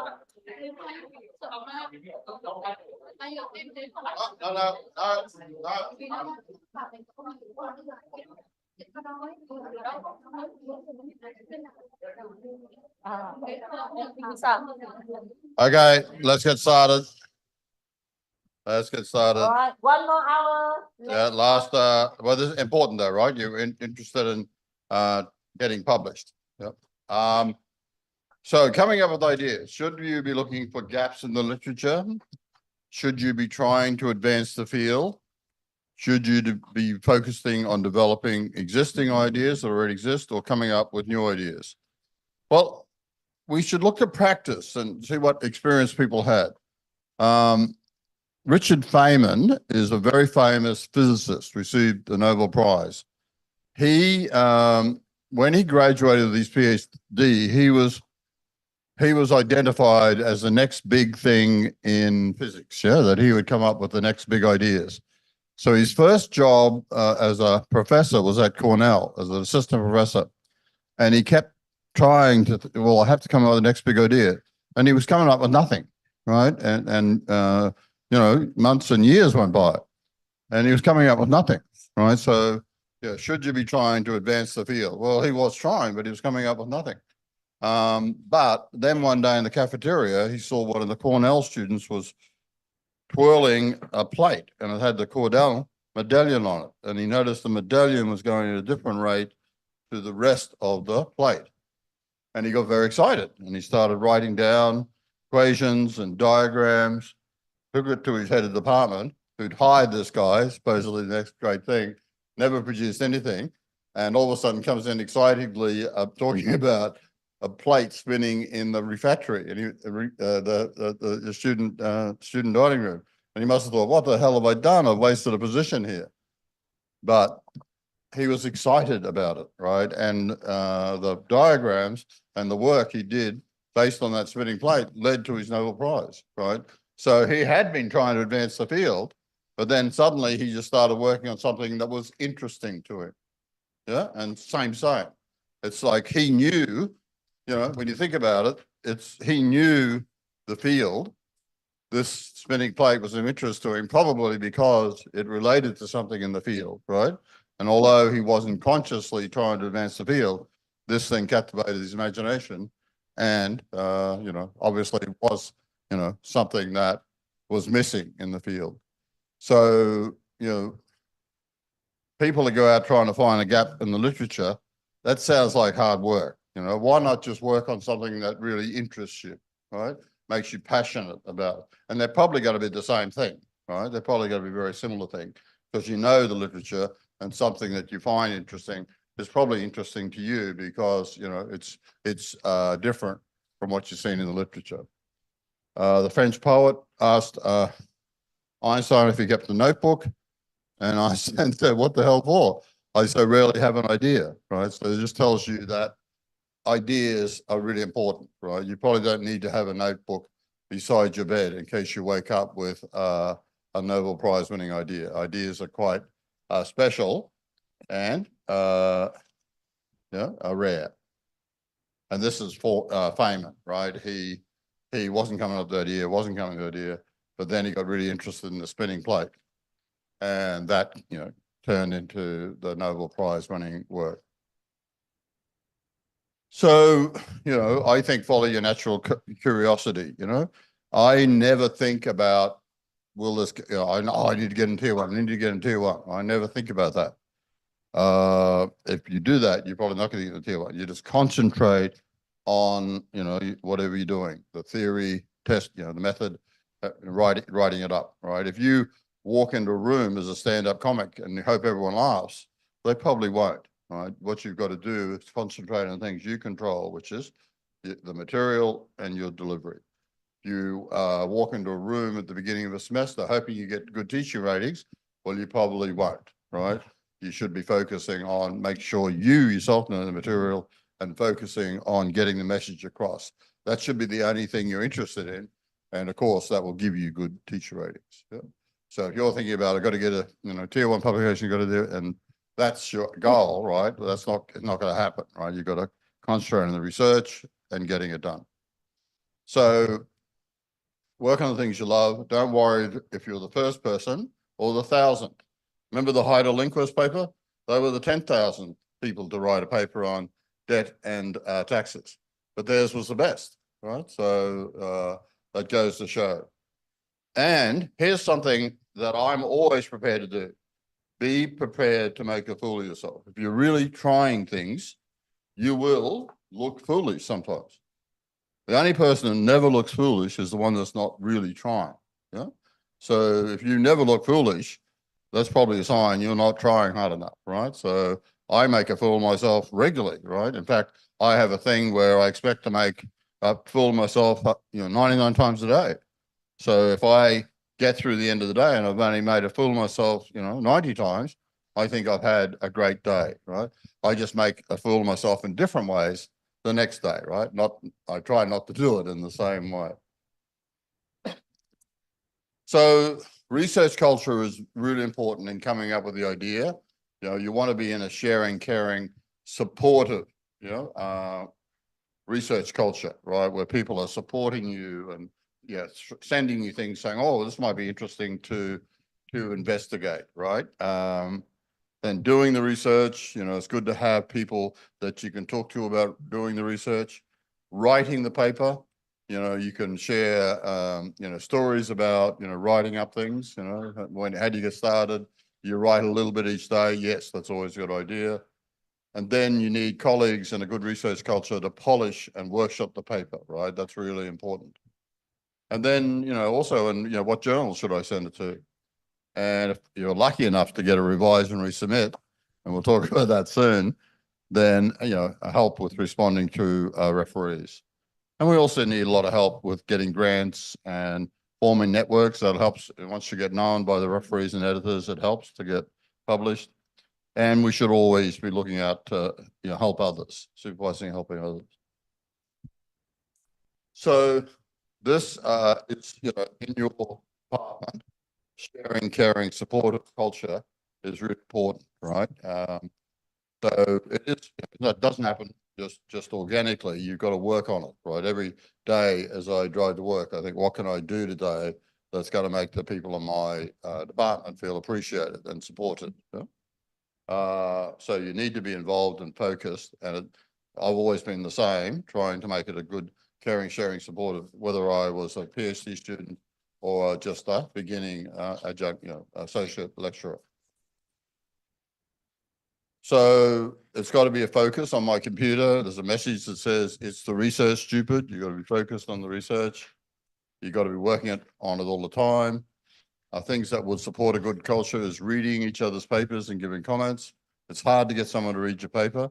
So that everyone here doing the research methodologies course or mixed methods course, you should, you know, become friends and read each other's papers. Each week in my department, there's a seminar. It's really good if you read the paper and asked some questions. Yeah, people are asking questions today. That's really good. That helps to create a good culture. You know, you don't just talk about what you did on the weekend. You know, you talk about your research, right? I should know what you're researching. And if I know what you're researching, you know, I might be, you know, driving. I tend to do a lot of driving, have a thought, and I'll send you a message. Yeah? And we should celebrate. If you got a good publication, everyone should celebrate it. Okay, so we're going to talk about the review process. Yeah, so you wouldn't send in a paper unless it was really polished. Yeah, really polished and well workshopped, right? Because you only got one chance of that. So it's a good idea to look at the journal online, look at the journal style requirements, and put the paper in that form. Yeah? You can just ask AI to do it now. Please put this paper in the style required by Econometrica or Journal of Political Economics or Journal of Finance. So I'm going to talk to you about language. When you get a letter back from the editor and the reviewers, there's going to be some nasty language, right? You got to, well, first of all, they have to say something, right? So you understand that. They have to say something, right? They're being asked to referee, right? So give you comments. So they're probably not going to say it's the greatest paper they've ever read, right? They're going to say it's awful, but there's some potential. You've got to fix up these 20 things, right? And they might be, you know, you mightn't feel too good after reading it, right? But the fact that you got a revise and resubmit, right? The fact that you got one is remarkable in itself, right? So if you showed, you might be embarrassed by the letter you got and the language in it, but if you showed a senior colleague, they'd be dancing up and down saying, you're in the game, right? Everyone wants to get a revise and resubmit. They don't care what the language is. The other thing to remember is other fields have some, you know, extreme language, right? If you're in the theater and you're about to go on the stage, your colleagues say, break a leg, right? Break a leg. So that's not a very nice thing to say to someone. So you just got to be thick-skinned to take that comment. And the minus please. There we go. So you're going to send in the paper, then you get your first round review. And I'm going to put up some statistics here for you. Very hard to clean this board. Oh no.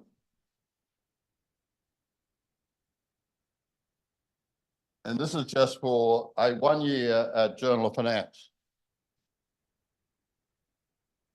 So it's not following the papers through from when they're submitted to just what happened in 1 year.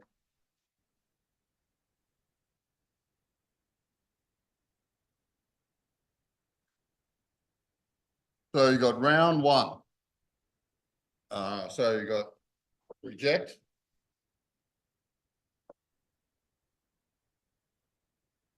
Revise. R&R. Yeah. And accept. So in this 1 year, they rejected 2,119. They gave R&Rs, revised and submit, to 290. Remember we said accept was a very low probability. They accepted 0. Right. And round two, well, a lot better. They only rejected 26. So if you get through that first round, that's why it's so good. They R&R 186. And of course, the acceptance rate went up a lot. 1. And then round 3. 5 rejected, 78 revised, resubmit, and 68 got accepted. So you can sort of see how you're probably never going to get accepted on the first round. You'd be very lucky to be accepted on the second round, but then you might have a chance of being accepted on the third and fourth round. The overall acceptance rate is 4.6. So for that year, so tier 1 journal in my field, probably similar, and in your field as well. So getting a revised and resubmit is a big deal, right? Even if you think, don't be embarrassed by whatever they say, it's a big deal. It means you're in the game. And it means that if you can be very good at responding to the referee, then you've got a very high chance to get profit. So getting a revised and resubmit is one of the best things that can happen to you as a researcher. So this all takes time, of course, not just the time from the journal, but you've got to take time to revise the paper, right, before you send it in. You know, whatever time they give you to do, you probably got to feel that you're short of time, right, because, you know, it's a lot of work to do. So in responding to the reviewer, the big central idea is to let the editor and reviewer know that you're a serious researcher, right? You want to let them know that you're a serious researcher. So, first get the review, you'll be horrified. Don't try to write the response there. Put it down for a couple of days until you feel off, and then have another look at it, right? So you've got to, you know, be polite, and for every point that's made by the referee, give the point that the referee made and give a response. Not only, you know, whether you agree, disagree, and the reasons, but what you changed in the paper in accordance with it. Yeah, and so outlining what you changed. So, you know, the idea is that the referee just reads your response. You know, because you've made everything self-contained, you've shown them what you changed in the paper. You're hoping that they just read your response to the referee, and don't go and read the paper. If you go and read the paper again, they'll probably find something else that they want to fix up. So always be true to yourself. Don't just do what the referee said if it's wrong. You know, say, look, you know, this, I hear what you're saying, but this is not appropriate, and give the reason.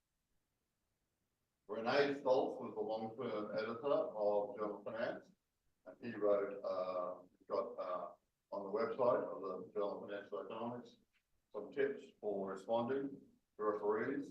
The very first tip is, the referee is an idiot. What do I do?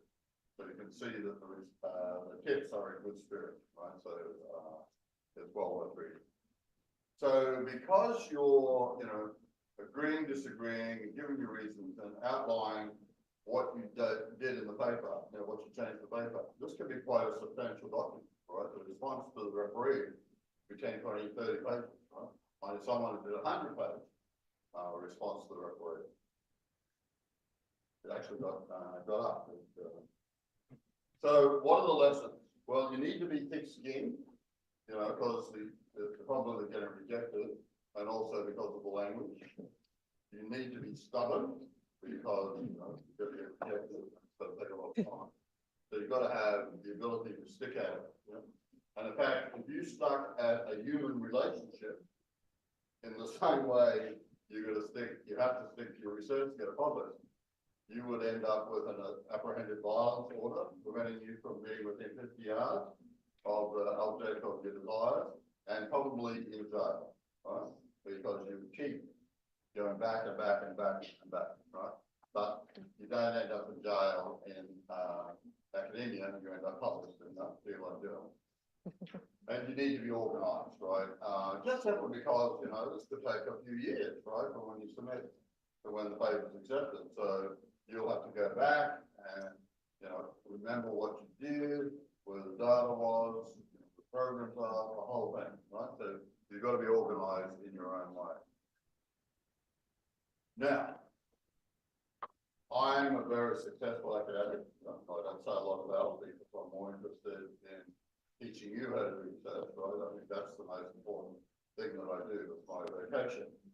But I could wallpaper. I've got a farm and I've got a farm. I could wallpaper all the walls in my farm house and all the walls in my apartment with my reject letters, and still have enough to come around to your house and wallpaper your house, right? So the reason I was successful, guess what the reason is? Because I did get rejected so many times, right? Some people get rejected 2 or 3 times and they're not successful. So there's a high correlation between being rejected and being successful, right? I'm not sure it's causation. We'll have to do an actual experiment, right? But then we'll have to come up with a structural model to answer the what if question. So these guys, Joshua Gans and Shepard, went and talked to the Nobel Prize winners, and they thought they'd have difficulty getting access to these high and mighty people.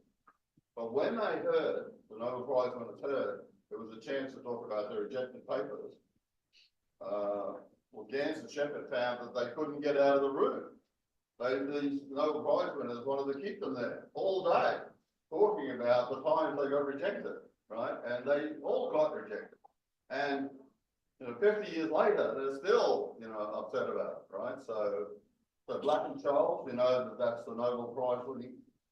That's the Nobel Prize winning idea about, how to price options. Yeah. So they got desk rejected, unheard of back in the day, right? 1973, they got desk rejected by the Journal of Finance, and it was only then they sent it somewhere else. Sorry, the Journal of Political Economy, and then it was rejected at the Review of Economics and Statistics. And again, it was desk rejected, and it was only after Farmer and Miller, 2 really big names at the University of Chicago, intervened that the Journal of Political Economy published it, but the journal wouldn't have anything to do with it. I think by the time they intervened, Black and Charles had an empirical paper to show that this was the best model in financial economics, right? The Black and Charles model prices options to about 98%, right? Whereas no other model gets within 50%. Sharp wrote and we saw he was the titan, the seminal researcher in finance literature. He sent it to the Journal of Finance and was rejected. The editor said the assumptions was that all investors make the same predictions was so preposterous that it makes all of the conclusions uninteresting. And then it was eventually published when the editor of the Journal of Finance changed. Lucas, the Nobel Prize winner, couldn't get his paper published. He sent it to the American Economic Review. They said it was too technical, and if it has a clear result, it is hidden by the exposition, and it was eventually published by the Journal of Economic Theory.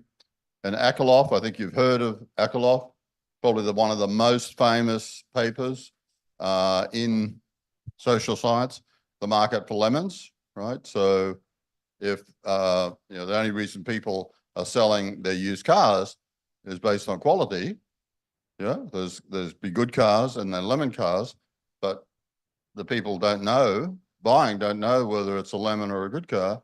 So they're only going to pay the price of the lemon, but then the people with the good cars wouldn't offer their cars for sale. So there's no market, right? So he's talking about that it's very difficult to have a market. You have to have some special characteristics, right? So it applies to everything. And it's actually true. Everyone thinks this is true. So the American Economic Review rejected it. It did not publish such trivial stuff. The Journal of Political Economy rejected it, saying it was too general to be true. Well, it is too general, and it is true. The Review of Economics Studies said it was trivial and too readable.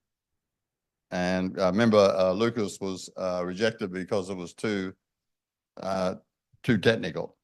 And then the Quarterly Journal of Economics, which is just a new journal back there, accepted it. And now that, you know, the Quarterly Journal of Economics must have made some good choices in choosing articles, because now it is the journal in economics with the highest impact factor. So all of these people, right, all of these famous people who got Nobel Prizes had their papers rejected. And more than that, they would sit there and talk to you all day about all the papers they've had rejected, right? So they had a lot of papers rejected, and they end up being very famous researchers, right? They had the stubbornness, yeah, and you know, the work ethic to keep at it. So you know, that's an important lesson for you as well. So we've got one more, and this is in detail about what the editors are looking for.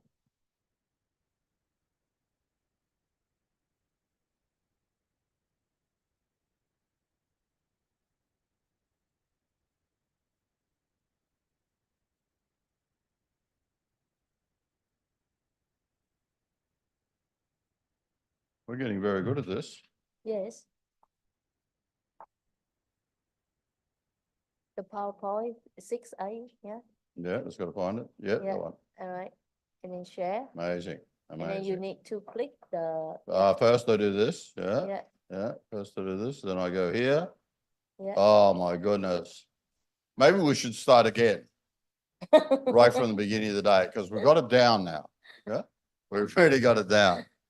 Okay. So now we're looking at page 338. Yeah. From 338 onwards in the book. So you've got to remember that the editors are people too. They have hopes and dreams and desires. And because of the work of Eugene Garfield, their hope and dream and desire is to have a large impact factor, right? For their journal to be in the lofty heights with Nature and Science with impact factors of 50. At the moment, their journal's impact factor might be 0.8, right? But they dream of being in the lofty heights of having a high impact factor, right? And that gives them prestige. Yes, I took that journal from 0.8 to the lofty heights of 10.6 or something, right? And they go, oh, everyone goes, oh, you must be a great editor. So remember, they have things that they're looking for as well. So they'll accept your paper if it helps them, right? And what helps them is if your paper is interesting and cited, yeah? So they do like systematic lit reviews, right? Because they're interested and cited a lot. But they're looking for original and cited, citable research. You've got to engage in the research conversation. They want you to refer to other articles that they've published and their competitors have published, because the impact factor is based on references, how many times articles published in the last 2 years are cited in this coming year. So, you know, obviously you've got to make a contribution, right? That's the first thing with any research. It's got to make a contribution. Because we're standing on the shoulders of giants, a little contribution is good, right? It can just be a little contribution. And we acknowledge that we're, you know, Archimedes did just about everything. We're just standing on his shoulders.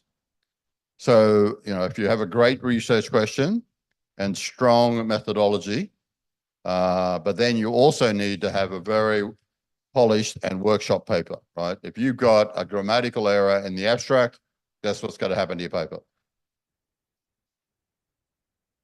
Don't have to guess too hard, right? You got to get desk rejected. They got to, well, person can't even get their abstract right. The rest of the paper is going to be, it's not worth looking at. So of course, your references have got to be up to date. You can't have stale references, because if you don't have up-to-date references, you're not playing the impact factor game, right? They've got to be up-to-date references. That's the only way that the editor gets a higher impact factor for his journal.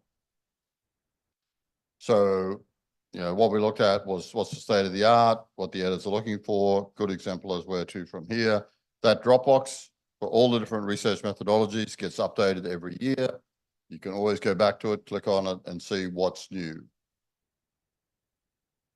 So you've got to engage in a research conversation that's going on. You know, even if your paper is completely new, Lee and Reddy were, you know, come up with that algorithm to match the trade and bid and ask, but they didn't refer to any of the literature. So they didn't engage in the research conversation. They were foolish. Yeah. If you are writing in principal agent and you just refer to Jensen and Eckling's 1976 paper and ignored all the papers that have been written before your paper, you're going to be in big trouble, right? One, because you missed out all that literature, and two, because the people this paper is going to be sent to will be some of the people who've written that those papers in the time since 1976. And when they see that they aren't cited, they're not going to be pleased at all, right? And they're probably going to reject you. Qualitative research, well, the editors are saying you've got to be clear on your theoretical perspective, right? You know, that word we talked about, epistemology, yeah, is a absolute truth out there waiting to be discovered, or do we all have a different reality or somewhere in between in that continuum? And you got to be very clear about what your research question. With qualitative, you're not testing a hypothesis, but you're clear on what the research question is. Since you're clear on the research question, you can tie your interview questions to the research question. So every interview question should be based on the research questions. Triangulation is really important. Data triangulation between interviewed documents and observation. Actor triangulation between, say, the investors, the financial planners, the regulators, and researcher triangulation. Yeah. And the iteration, right, from initial themes to intermediate themes to final themes. And then finally, I don't think I've got it there, but what were your findings and what sources did they come from? Interview, focus groups, documents, observations, memos. Yeah. Oh, yeah, there it is there. And Para gives you the best practice in writing it up. 80-20 rule. You've got to measure 4 times, cut once, right? Getting the questions right. The use of scales, comma, response bias, common method variance, right? They're the big issues in surveys. And they're some of the articles. Literature reviews, if you gave another set of researchers the same topic, they would come up with the same keywords, plug them into the same database, Web of Science or Scopus, come up with the same articles. Because they're triangulating, they'd come up with the same research groups when they plot the top 50, 40, 30. And because they're triangulating, they'd come up with the same emerging themes, right? So it's systematic, replicable, right? And that makes it scientific. So, you know, your co-citation network can be done with his site, but that's a little old and clunky now, or Biblio Shiny, which is updated just about every month. You know, the editors are aware you can't just use the keywords and get the papers. You've got to make sure the papers are relevant. So data cleaning is important.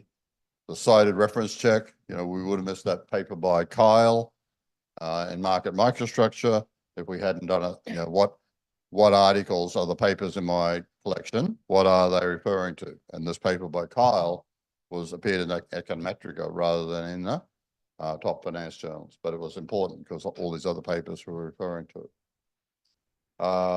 The references sometimes use different forms of abbreviation, so you've got to make sure that they are accurate or corrected, so to be similar.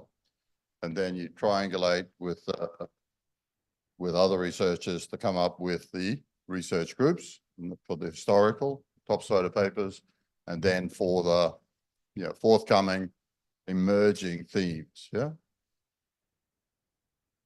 And there's the Garfield and Leonard Looker papers. Experiments, you know, the biases, anchoring and order effects, you've got to take them into account. You know, it does make a difference whether you do the 2 hour sleep first, then the 10-hour, or the 10-hour sleep first and then the 2 hour. You know, do the experimental results, can you use them in the real world? So it might get down to our students representative. Well, you know, they're the same all around the world and they're very smart and can understand abstract concepts. Most editors would be happy with the use of students. And capital market studies, the empirical studies, it's around causation, right? So they want, if you're doing the best statistical fix system, GMM, but they want more than that. They want you to show causation. So a natural experiment using diff and diff, make sure you satisfy the assumptions of parallel trends prior to the treatment, and you deal with multiple treatments over time. And then finally, if you do show causation, they want to see you fit a theoretical model with structural estimation, so you can answer the what if questions. Some issues around sample selection, but we know that you can deal with that using Heckman's sample selection, and how robust the standard error is. So the editors would prefer you to not assume multivariate normality, because if returns, for example, were multivariate normal, then you'd see negative share prices. And of course, we never do that. So they prefer the standard errors to be robust, either using GMM standard errors or bootstrap standard errors. And what do you need to know to get published? We're there.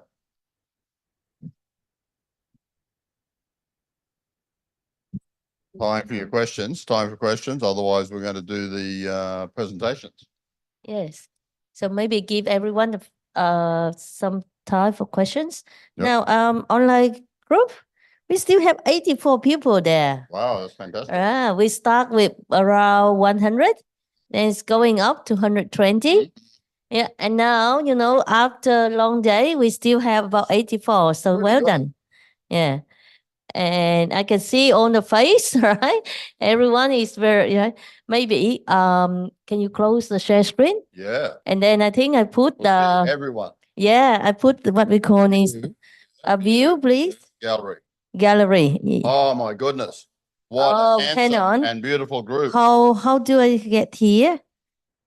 How do I get the mouse here or not? Oh, I see.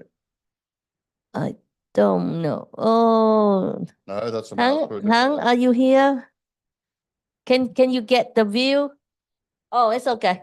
Yeah, all right. So you may have to move the slide a little. There are 4 screens, so you can welcome everyone, right? So, yeah. All right. All right. Well done. Excellent, right? So, yeah. Yeah, so those people, if your camera is off, unfortunately, you may not receive the certificate. And congratulate for those who are, on the screen now. All right, okay. Now, online, do you have any questions? Yeah, I see Oh, a question already.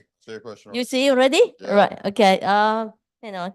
I don't have the phone with me. Let me open the phone. Right. So you want me to read out the first question? Sure. Dear Professor, I have seen the process on the whiteboard below. Systematic review, I think the top one, Tom. Qualitative research survey. Do we need more qualitative research to explain the survey research? Means quantitative research. So, yeah, so what you see on the blackboard was just writing down all the methods, right? So Yeah. I said a typical thesis might start with a structured, systematically review, and that's what the academics think.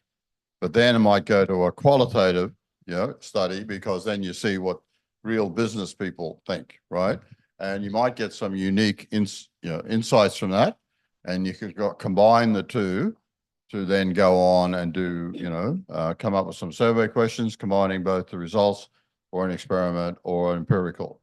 But some people go straight from the systematic review to a couple of empirical studies or a couple of experiments or to a survey, right? So, I personally think it's valuable to listen to not just what the academics, I call them boffins in their ivory castle, right? So the boffins in their ivory castle might not understand what's really going on in the business world. And so I think there was a question before that. Yes. I think no, there is one. Yeah. How can I evaluate my research data sufficient enough to publish? So that's this whole idea of workshopping and polishing the paper, right? Looking, taking note about what we said the editors are looking for and making sure you take note of all those things and take them into account before you send your paper off, because otherwise the editor will be pulling their hair off. I used to have a magnificent head of hair, but every time an author sends in a paper that hasn't responded to what the editors are looking for, I pull out a hair, and you can see my magnificent head of hair has very much deteriorated. Okay. Do you have any issues in your very first publication and how you solved it? Well, with my very first publication at a tier 1, it was sent to the Review of Financial Studies. Paper was very long, and it came out of my thesis, and I got quite a negative referee report, right? So what I did was I sat down and made changes to the paper and was going to send it in. But I hadn't been told that you should write down every issue the referee said and write a response. I just changed the paper and was going to run it. But I was lucky enough that the editor of the journal was coming by my university, Duke University in the United States, and giving a seminar. And he came to my room and said, okay, show me your any reviews you've got. Because that's what he used to do. He used to try to tell people not to be embarrassed by getting a bad review, because getting any revise and resubmit is a good thing. So he said, okay, this is what you've done wrong. You should write down explain to me what I explained to you. Write down everything the referee has said and then give your response. So I was very lucky that someone told me. Luckily, I can tell you as well, right? This is a big thing to get a revise and resubmit. So you need to know how to respond to it. No good just fixing up the paper and sending it in. Thanks for the comments. Here's the revised paper. You've got to write down every comment, and you've got to write down what you did and how you did it. Now the next one is, how can we merge qualitative and quantitative data in mixed methods research? The one that begins with quantitative design followed by qualitative one. Is there any procedure theory on that? Well, if you're doing quantitative, you've already got a theory, right? But when you're doing qualitative, you're discovering, right? So normally the qualitative would come before the quantitative, right? and you're not really mixing them, because quantitative data is scores on a scale from, -2 to +2, or their share prices, or their accounting numbers, or, the levels of confidence, right? So they're numbers, whereas what you get from the qualitative is transcripts, right? So it's really hard to combine that data. But it's mixed methods, because the qualitative, talking to people and coming up with findings, which you might then inductively use to come up with a theory, then might guide you doing a survey, right, which is quantitative. Anyone in the room like to ask a question? Yes. Hello, my name is Huey, and so, well, my interest is psychological linguistics and also psychology, and so I'm more familiar with like survey research. So my question is like, when I finished with I first came up with my research question, and then I just do the survey, and then I deal with numbers, and then I just finish my findings, and that's all the fun parts. So now I have the whole thing to finish. To write up. Yeah. To write up, yeah. And sometimes people don't find that fun. Some people actually really find it fun writing up. They delight in choosing just the exact word. All right. Yeah. So What you need to do is look at find when you were doing your course, you must have read some papers. Find an author who you really like. You liked, you learnt a lot from their paper, and treat that as a template and how you would write up, right? And so it's to make it an interesting, readable piece, right? Rather than I did this, I did this, I did this, right? Just like in the systematic lit reviews, no one wants to see a paragraph on each thing followed by a paragraph on the next thing, right? So sort of make it interesting. So right. pick an author that really their paper helps you. It really got the message across, and then say, well, how did they do that? What was their style? And use that style. All right, but my actual question is that so because I had the whole thing left to write, and I had this kind of problem that my motivation just kind of die off after I do the fun part. So that's where you got to be stubborn, right? You've got to be stubborn. Yeah. So my question is, how do I write more? So you just write a little bit each day, right? And even say you're forcing yourself, you write, right? And just think that there's going to be someone, your big brother is going to come along later and polish it up for you. But for the moment, you're just doing a first draft, right? So you think to yourself, I'm doing a first draft. I'm going to write a little bit each day. I'm going to write 100 words each day. No matter what, I'm going to write 100 words. You're not worried exactly about, it's not perfect, because you realize your big brother's got to come and fix it up for you. And of course, big brother is never going to come and fix it up for you, but you will, there will be a time when you feel reinvigorated and you go back and you go, okay, well, at least I've got something here, right? I've got the bare bones, and now I'll polish it up. Or you'll say, here's the bare bones, ChatGPT, please make this a polished, workshop paper. That's helpful. And I also had another question. So because I'm too familiar with survey research, so I'm kind of terrified to try out other types of approaches. So you might make a fool of yourself, right? But remember, I do that 99 times a day, right? And everyone thinks fondly of me, right? So don't be afraid to make a fool of yourself, right? So yes, you might be terrified, but what are you terrified of? I make a fool of myself all the time, and actually people are very nice to me, right? They go, oh, well, don't worry, don't worry, Tom, right? So get practice, get experience in making a fool of yourself. Go and do something new. And of course you'll make a fool of yourself. Of course you'll make mistakes. So but then all of us who who are good researchers will know, well, that's exactly how you become one, right? It's the person who never tries something, who never make a fool of themselves, never make a mistake, right? They're the ones that, they're not going to make it. All right, so that cured my curiosity. Thank you. Okay.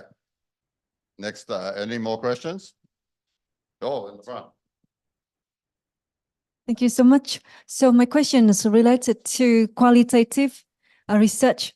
So do you think that qualitative need a hypothesis? No, just needs a research question, right? Oh, really? Yeah, I mean, why do people manage their own superannuation? Why do people manage their own retirement? A lot of people do, and in Australia, and in fact, it's the fastest growing segment of the retirement market. But they tend to just put their money in superannuation funds anyway. So I really don't understand, right, why they do it. And there's no real hypothesis. So the only way to go out and try to find the deep meaning behind what they're doing, and if we get some findings, then we might be able to come up with a hypothesis that we could go test. So when we have a mixed method, so first we come up with the qualitative and then we develop the hypothesis and then we come up with the quantity. That's a good way to go. Yeah, you might be able to come up with a hypothesis which you can then go test in an experiment, survey, or empirical study. Yeah. Okay, thank you. Now, there's a very big, long question. I think someone's written an actual research article. I can't see it all. I would like to hear more about the process of responding to reviewers. Many of my colleagues have shared their experiences that reviewer opinions are the most important factors in deciding whether the paper, well, that's true. This means that papers would be, in most cases, not accepted if you don't agree with and revise your papers according to the reviews, even when you realize that it's just due to the misunderstanding or worth the lack of skills. So first of all, we all think the reviewers don't know what they're talking about, right? But they're selected by the editors because they're the experts in the field. So the reviewer we think doesn't know what they're talking about might be someone who is very influential in the field, whose work you're basing it on, right? So don't make the assumption that this person just doesn't understand.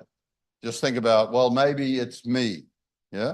And you say, look, when they say something and you don't want to do it and it's clearly wrong, you go, this is, I must not have been clear enough. Apologies for this. Thank you for the comment. Here is what I meant. And you say it in a different way, right? But sometimes there's just going to be referees that don't like your work and you got to get you got to get rejected. What do you do if you're a stubborn person? Well, you keep revise based on what the referee said and you send it to the next journal. You would never send it off without changing the paper because the editors would likely send it to the same referee. There's a great chance that would happen. If they see you haven't responded to the issues that led to your rejection, they're going to go, well, you're not a serious researcher.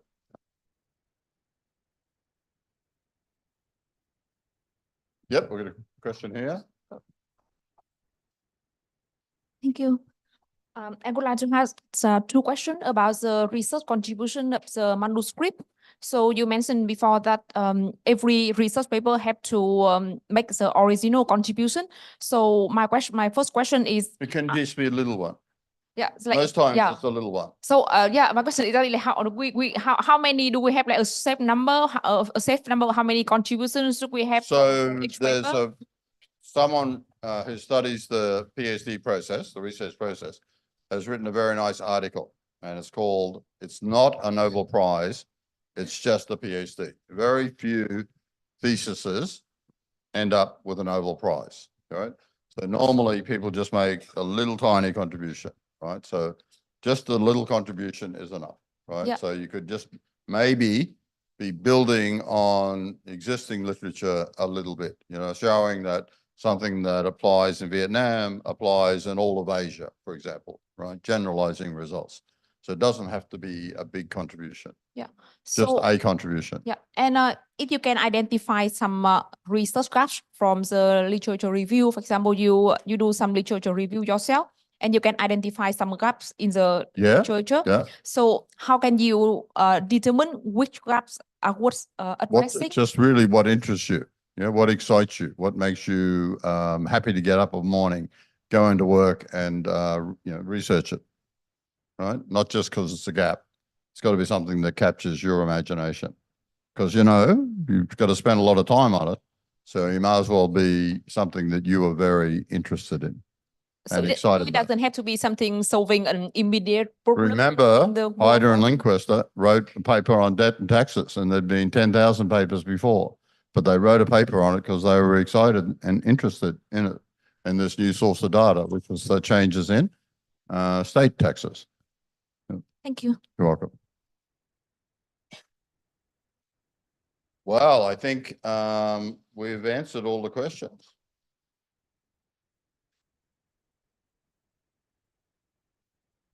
Oh, here we go. Here we go. There's what do young scientists need to prepare for a lifelong research career?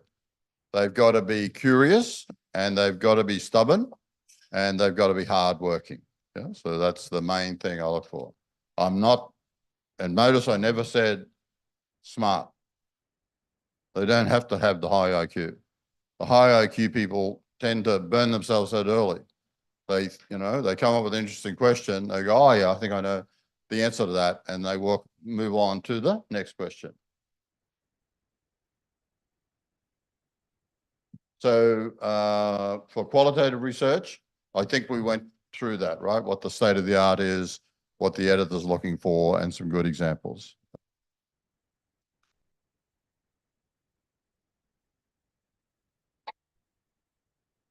Yep. Yep, I think we're done good with the chat on the online. I think so. If no more questions, we can proceed to the graduation part.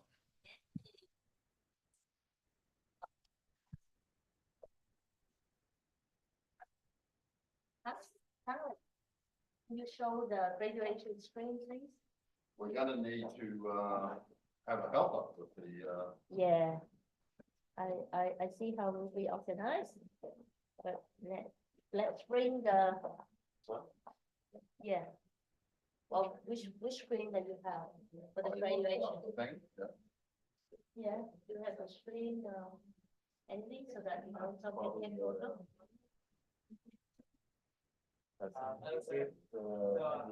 Yes. Yeah. Well, Yeah. well, Okay, so my friend is. Yep. I'm not sure. Please, okay. Hello. So my friend here is into like artificial intelligence. What is he into? He's an engineer into artificial intelligence and Artificial AI. Okay, yeah. yeah, and so he's wanna ask like previous the girl right here, she also said about how to do a mixed research. So he wants to know more about other ways that we can conduct one. Okay, I'm missing. So he's into AI, and someone said something about Mixed research. mixed methods. Yeah. Yep. And then you want to know about Yeah, he just want to know other ways to conduct it. other ways to conduct. So they're the main, what we've done are the major research methodologies, right?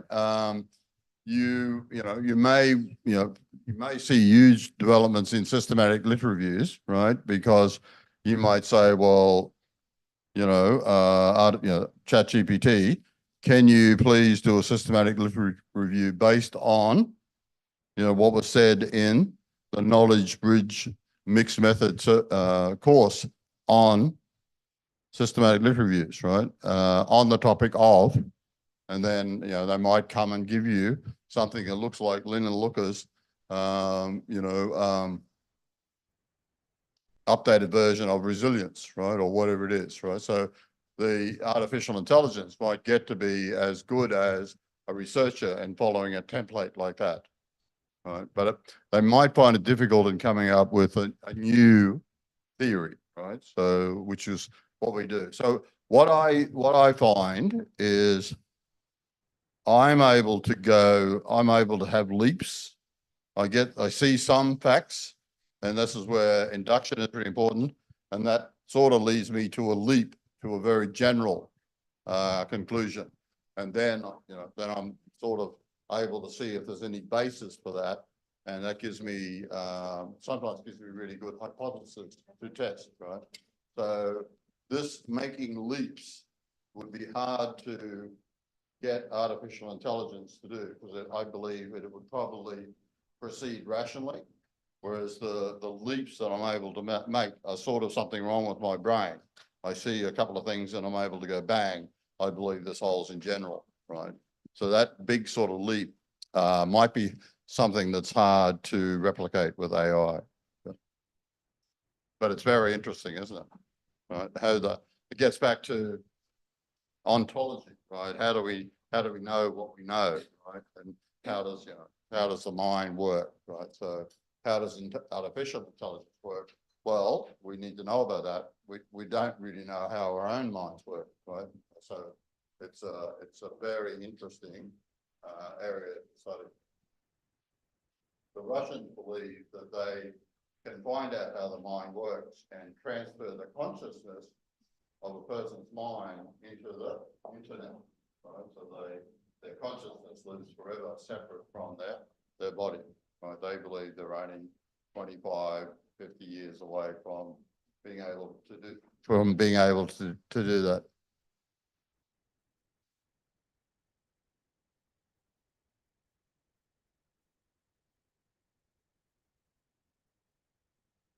I'll get it anyway.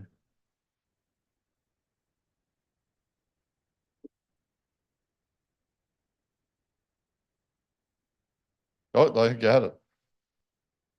Let's just want to put up the knowledge bridge thing. Yeah. Yeah. Screenshot. Oh yeah, yeah. So are they getting it? You just go to the duplicate. Hang on. Open the audio. Yeah, they don't get it.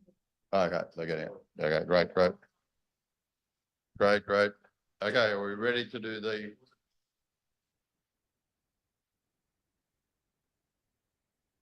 ceremony? Yes.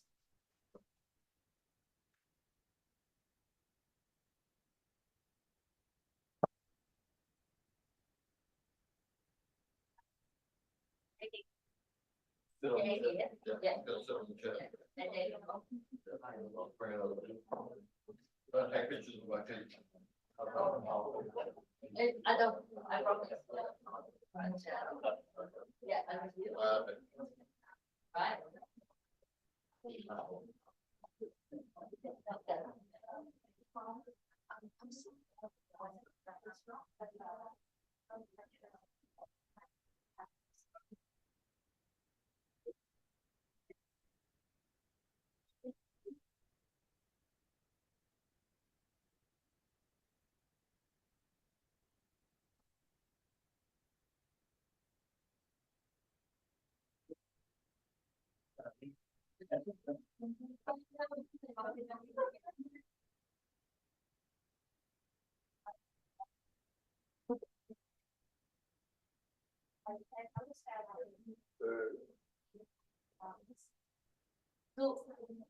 Outside and you can buy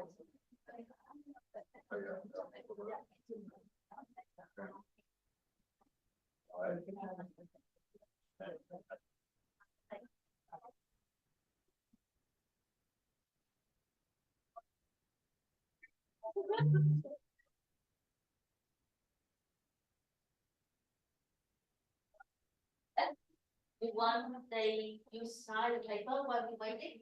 Sign the book? I don't know. No. Let's get Let's get. order. Certificates first. Yeah, all right, okay. Oh, he's trying to get me to sign the book. He's doing the wrong order. But you want a naughty one.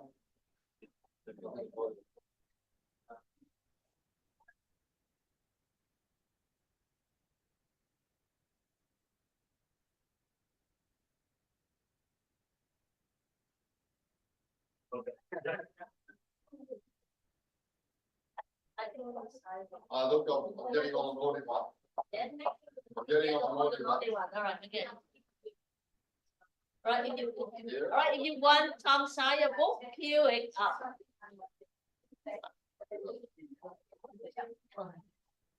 Maybe just sign. Yeah. Oh, okay. Okay. Yeah. em just try because nó right in the middle.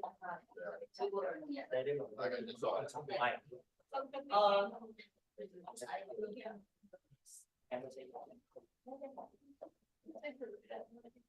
Rồi em đây buồn này qua.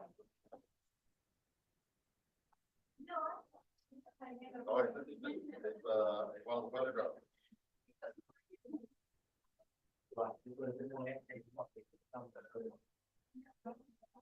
One here. Có các bạn làm chụp hình không em? Các bạn làm chụp hình.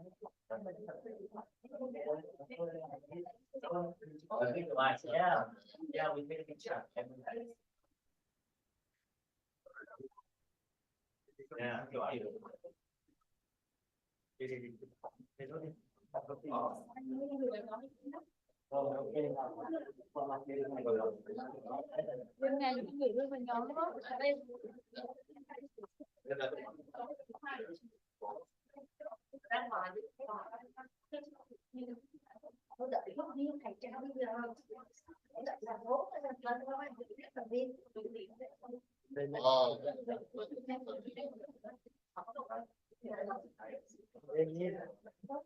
tôi nói tôi không biết nói từ gì thôi.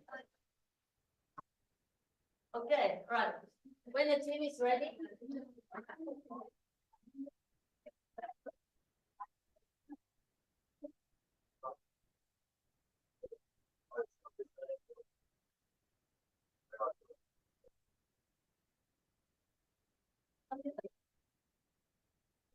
Right, I think last one talk, then we have to put the certificate.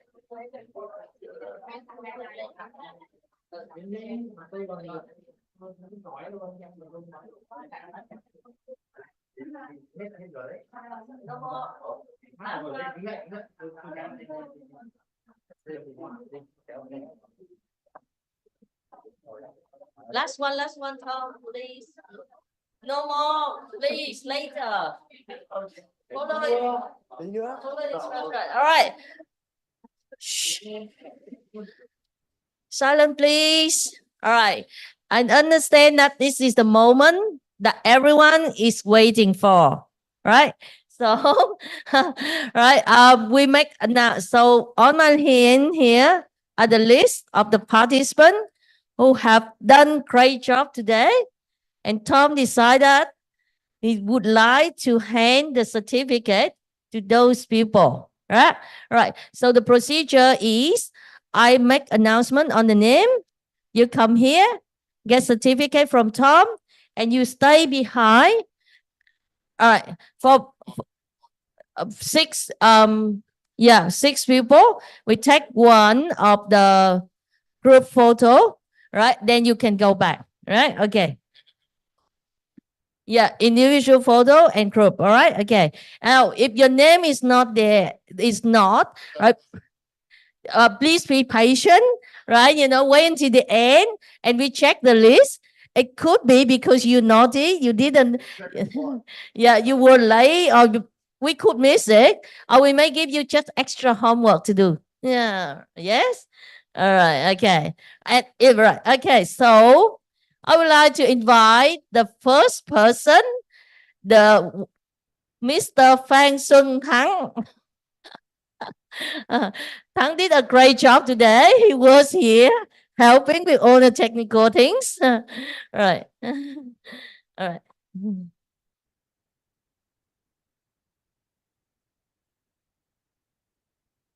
Yeah. All right, stay behind, please. Second person, Miss Hoàng Thị Hằng.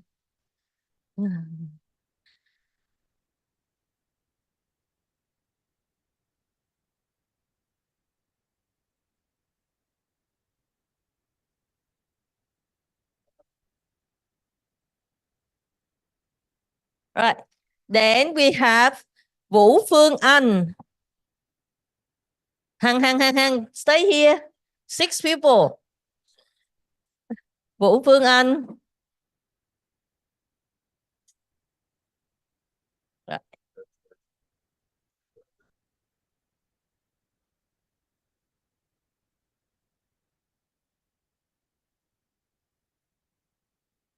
Right. Đỗ Thị Duyên.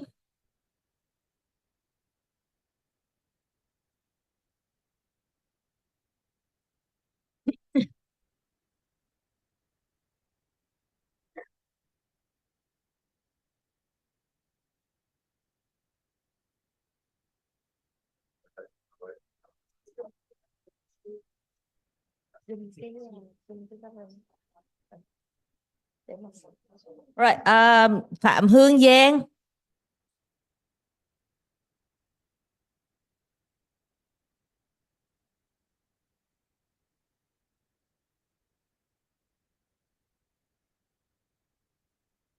Alright, I think enough to have a group photo. Okay, group photo. Because, yeah, Two here. two in each. Yeah.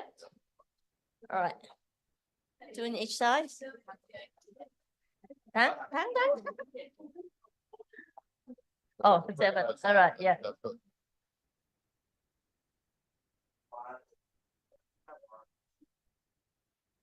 Okay. Right, round of applause, please.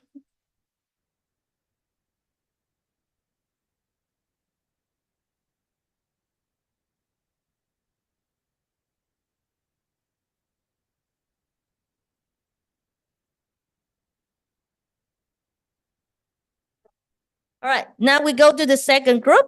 Trần Thị Phước Hạ. Hang on. Who are I up to? Sorry, who are I up to? Yeah, correct. Oh, I'm correct. Trần Thị Phước Hải.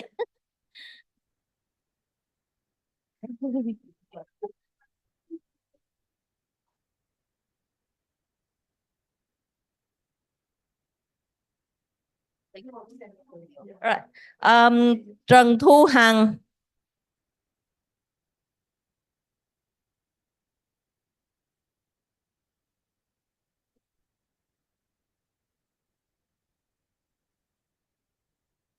Okay, cần không?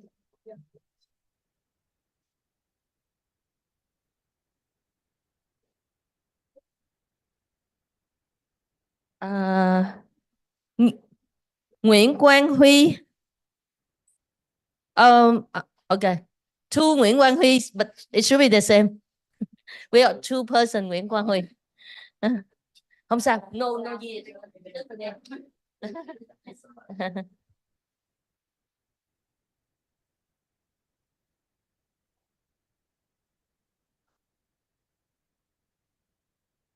Anh chụp phía trên thôi, đừng có chụp phía dưới. Chụp phía trên thôi.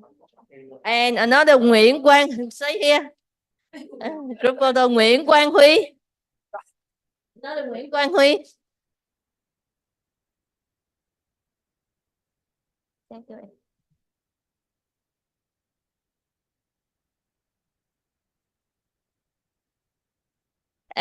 Nguyễn Xuân Lam or Lâm.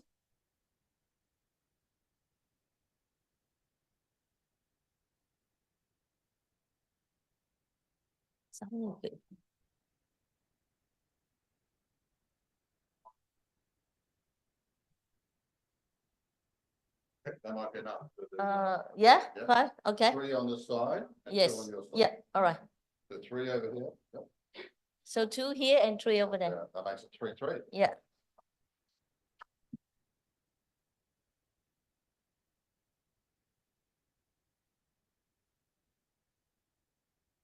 Yeah. All right. Round of applause for everyone. Nguyễn Lê Phương Ngọc.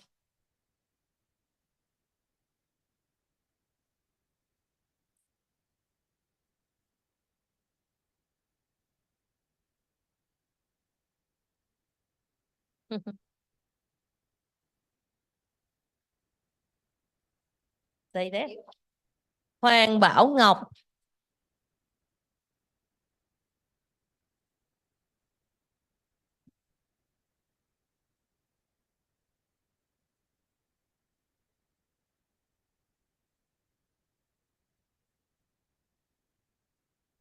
Stay here. Lê Bảo Ngọc.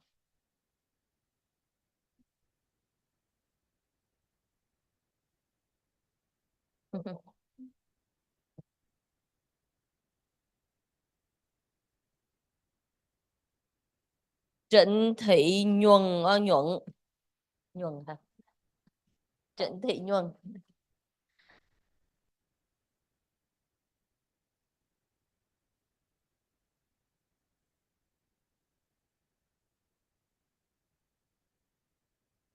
Ngô Đức Tâm ở 8. Tâm. AI forever.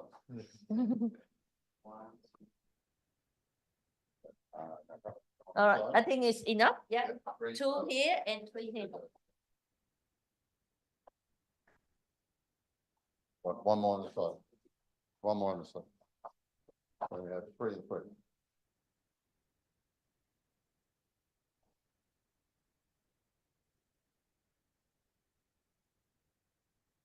Round of applause, please. Nguyễn Thanh Thấm.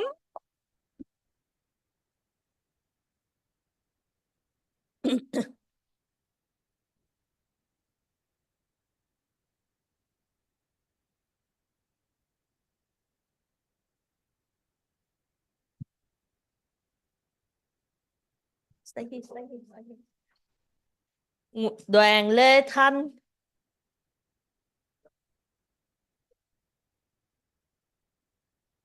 This is from Techcombank. Yes? Yeah. 5 students.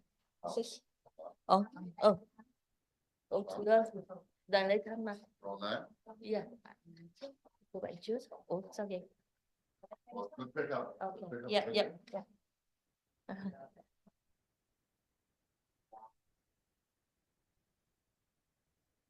Rồi. Stay here. Nguyễn Thị Thấm. Đợi này đi. Ủa? We got you in the end. Sorry. That's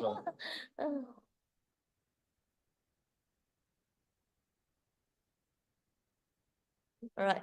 Right. Sorry. Nguyễn Thị Thơ.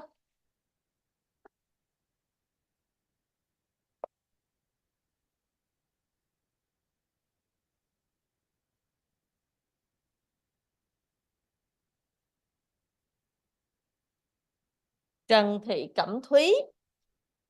Cẩm Thủy.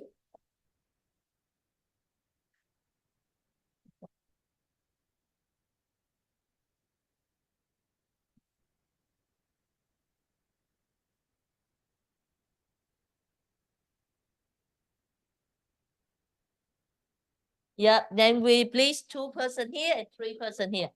Right.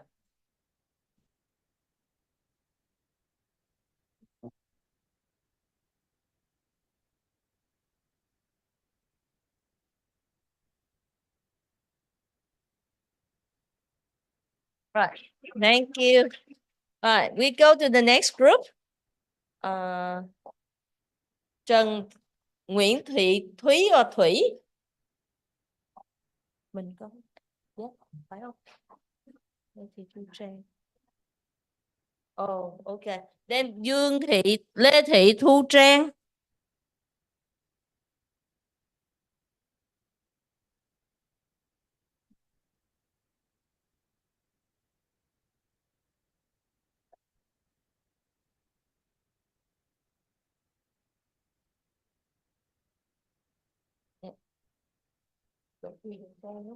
Đỗ Thị Huyền Trang.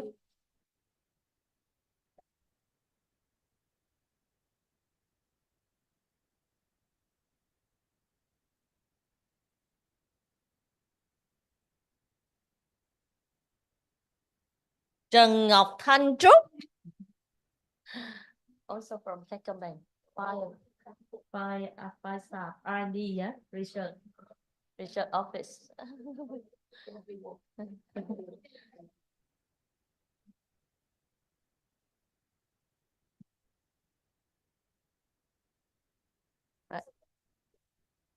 Rồi, cảm ơn. Tôn Nguyễn Minh Uyên. Uyên ở Uyển. Tôn Nguyễn Minh Uyên.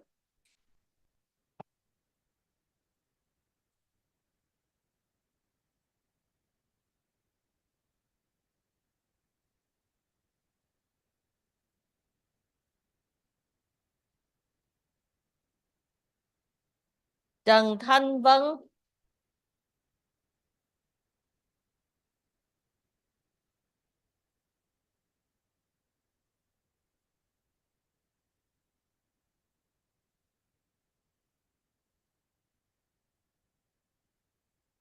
Yep.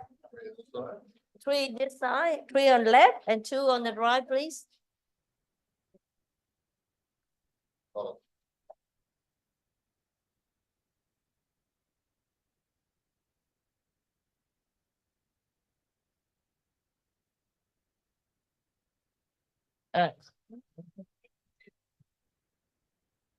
Trần Thanh Vân, tới gì em ơi, tới gì? Chu Minh Huy. Chu Minh Huy. Chu Minh Huy. Nào thía. Ồ. Chu Tiến Minh. Chu Minh Huy của IFI đúng không?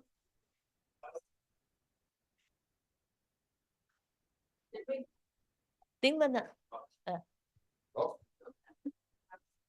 Only one, last one. All right.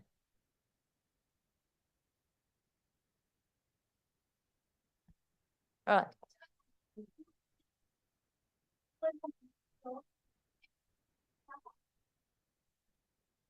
Đâu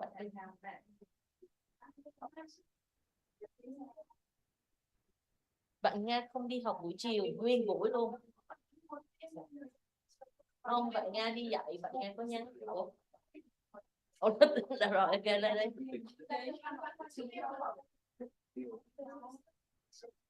Rồi, ok, lên. Yeah, one more. She told me that she will be absent today in the afternoon. All right. Rồi, yeah. The make. Yeah, and now có mấy người. How many more certificate we have?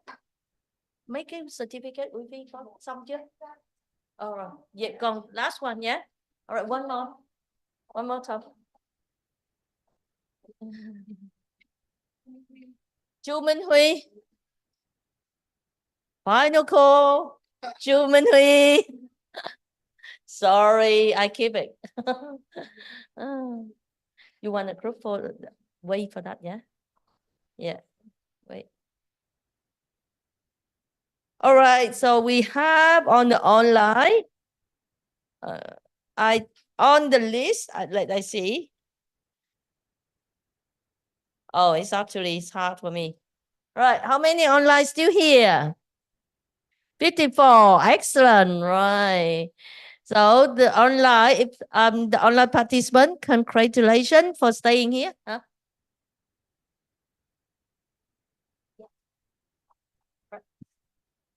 Yeah, and I would like to invite Trần Thúy Nga. Đưa chứ.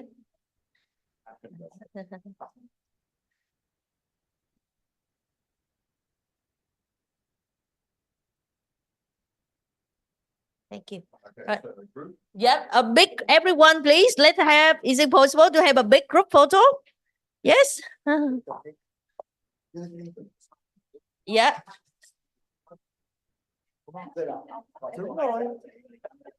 And the cameraman may have to stand on the chair. Em đứng trên ghế. Thủy vô đây. Thủy đứng cách chị nè. Cái cô quan trọng nhất. Đấy, Thủy selfie. People sitting there don't know the person going. Wow, see? My selfie is good.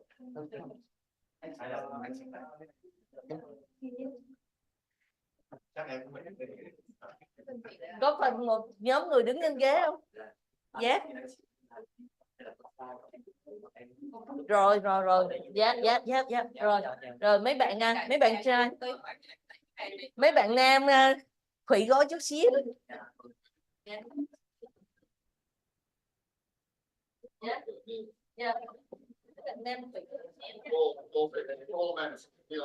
Dạ, còn là giống như đi ra quỳ xuống luôn. Anh có thằng có bên xuống không? Anh Thắng năm trước đi, Thắng cao á.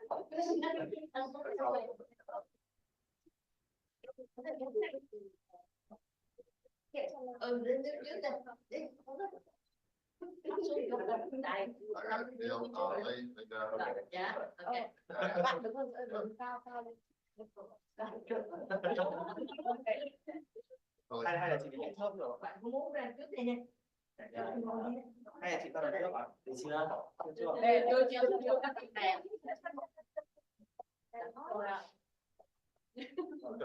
Đây là thân mình. Bỏ cái chai trong.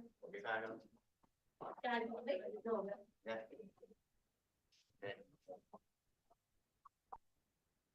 Okay. 1, 2, 3. 1, 2, 3. 1. Mọi người phải di chuyển nha. Rồi, Bây giờ mình làm một cái video short. The first one we call IFI, right? 3 times. And then the second round is called KBERI, 3 times. What's the first thing? The first one research. Yeah. And the second one, KBERI. The third one, IFI of Indonesia. IFI. IFI or VNU. Which one do you prefer? Well, what do you want? So IFI-VNU. I know it's the VNU. I know it's VNU, but I don't know about the iffy thing. All right, yeah. Right. Okay. So, Thế nào? no, làm video nhé. Làm video lấy khâu Việt Nam. Chị ơi, chị không? Đây. Rồi, okay. Right. So 3 times? 3 times, yeah. 3 times everything. Like 3 words. Research. Right. What's the third again? VNU. IFI-VNU, yeah. IFI-VNU. Chắc là mình xuống hàng 13 đúng không? Dạ. Bởi vì là hơi cao mình phải che nó. Okay, I'm good. Right. 1, 2, 3. Yeah. Research. Research. Right. Do again. 1, 2, 3. KBERI. Right.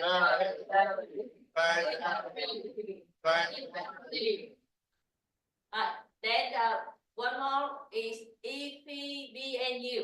Right.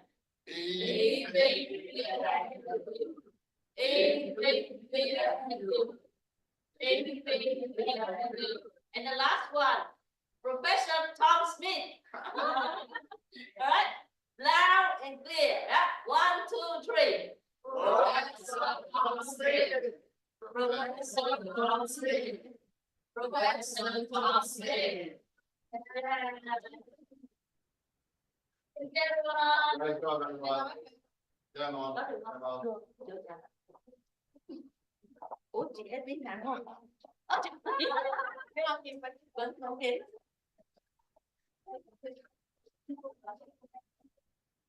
Ồ. Xong rồi. Xong rồi.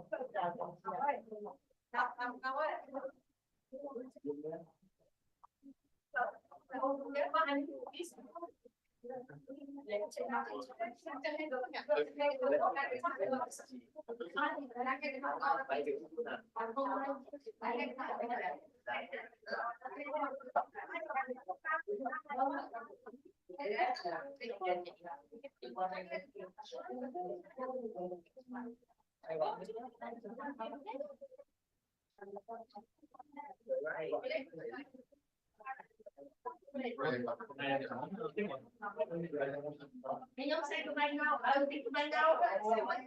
Đâu nhiều việc vậy hả? Đủ có 5 người mà. Có những cái gì vậy phải vô được việc cho con gái. Selfie của me.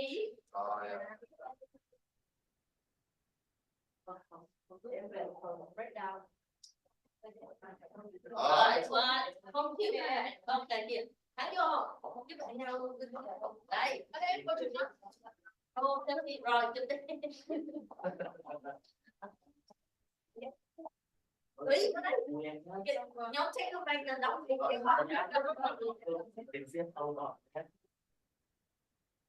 sau thì làm in house training 1, 2, 3 lại nhá. Bọn nào muốn không ký sách thì ở lại đợi nha, không ký nha.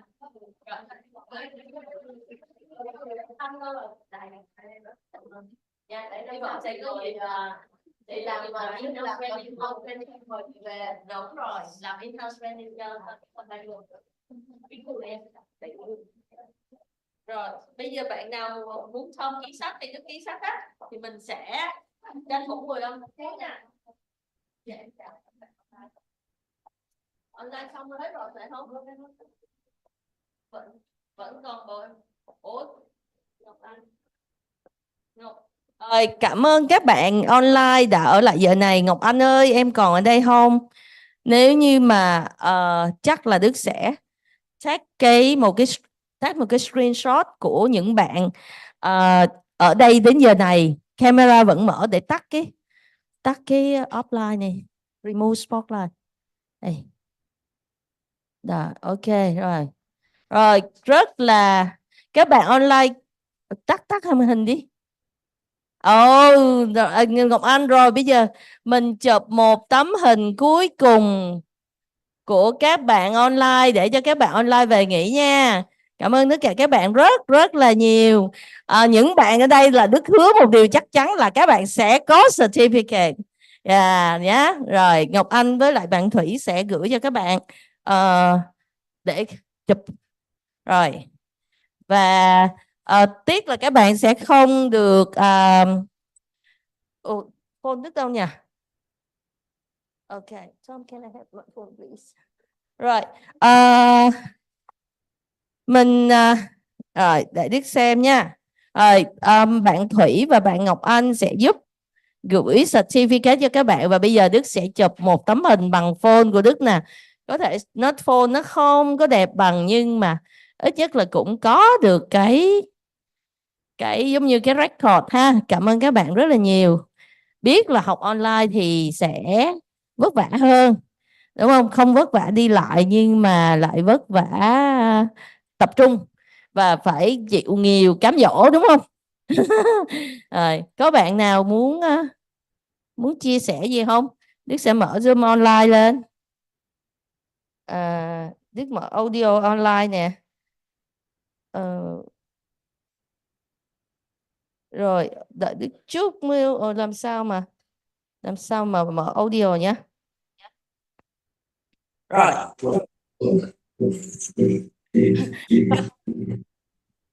Có bạn online trẻ không? Ui.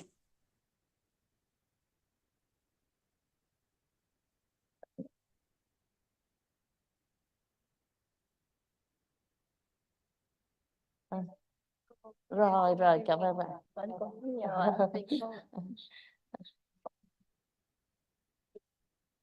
Rồi chị gửi đó sau nha, tuần sau. Ok.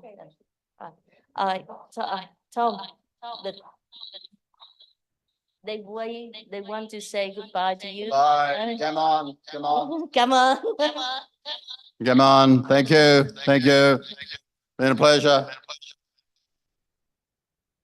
Alright. Rồi, chào các bạn online nha. Chào các bạn online mình. Các bạn nghỉ nha. Rồi, cảm ơn các bạn nhiều. Bye bye. Ủa, Ngọc Anh ơi, em chụp hết rồi đúng không? Chắc chụp hết rồi, yên tâm nha. Rồi. Dạ. Rồi, để cắt. Khoan, chắc cắt mấy cái dòng cảm ơn trước để em.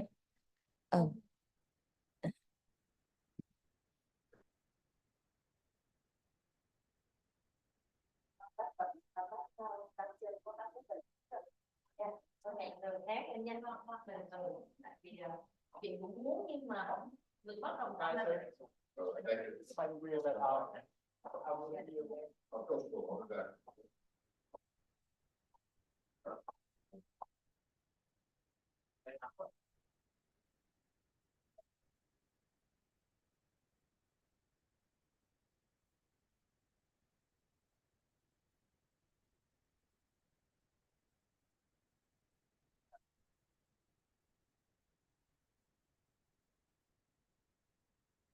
Yeah. I'll bring you back. Just give me one. Rồi có em không hả?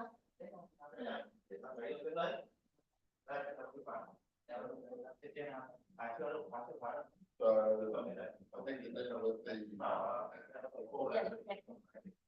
I'll bring you back there. I think the whole finished by 8, so soon you're gonna have a vote and I'm gonna break down the bar on the big last one.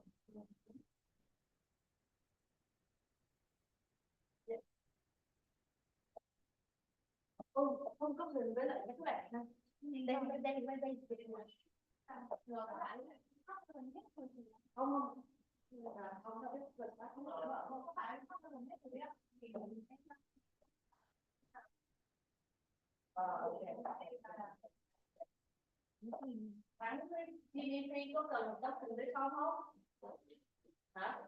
Đây Hương với lại anh với lại Huyền còn không?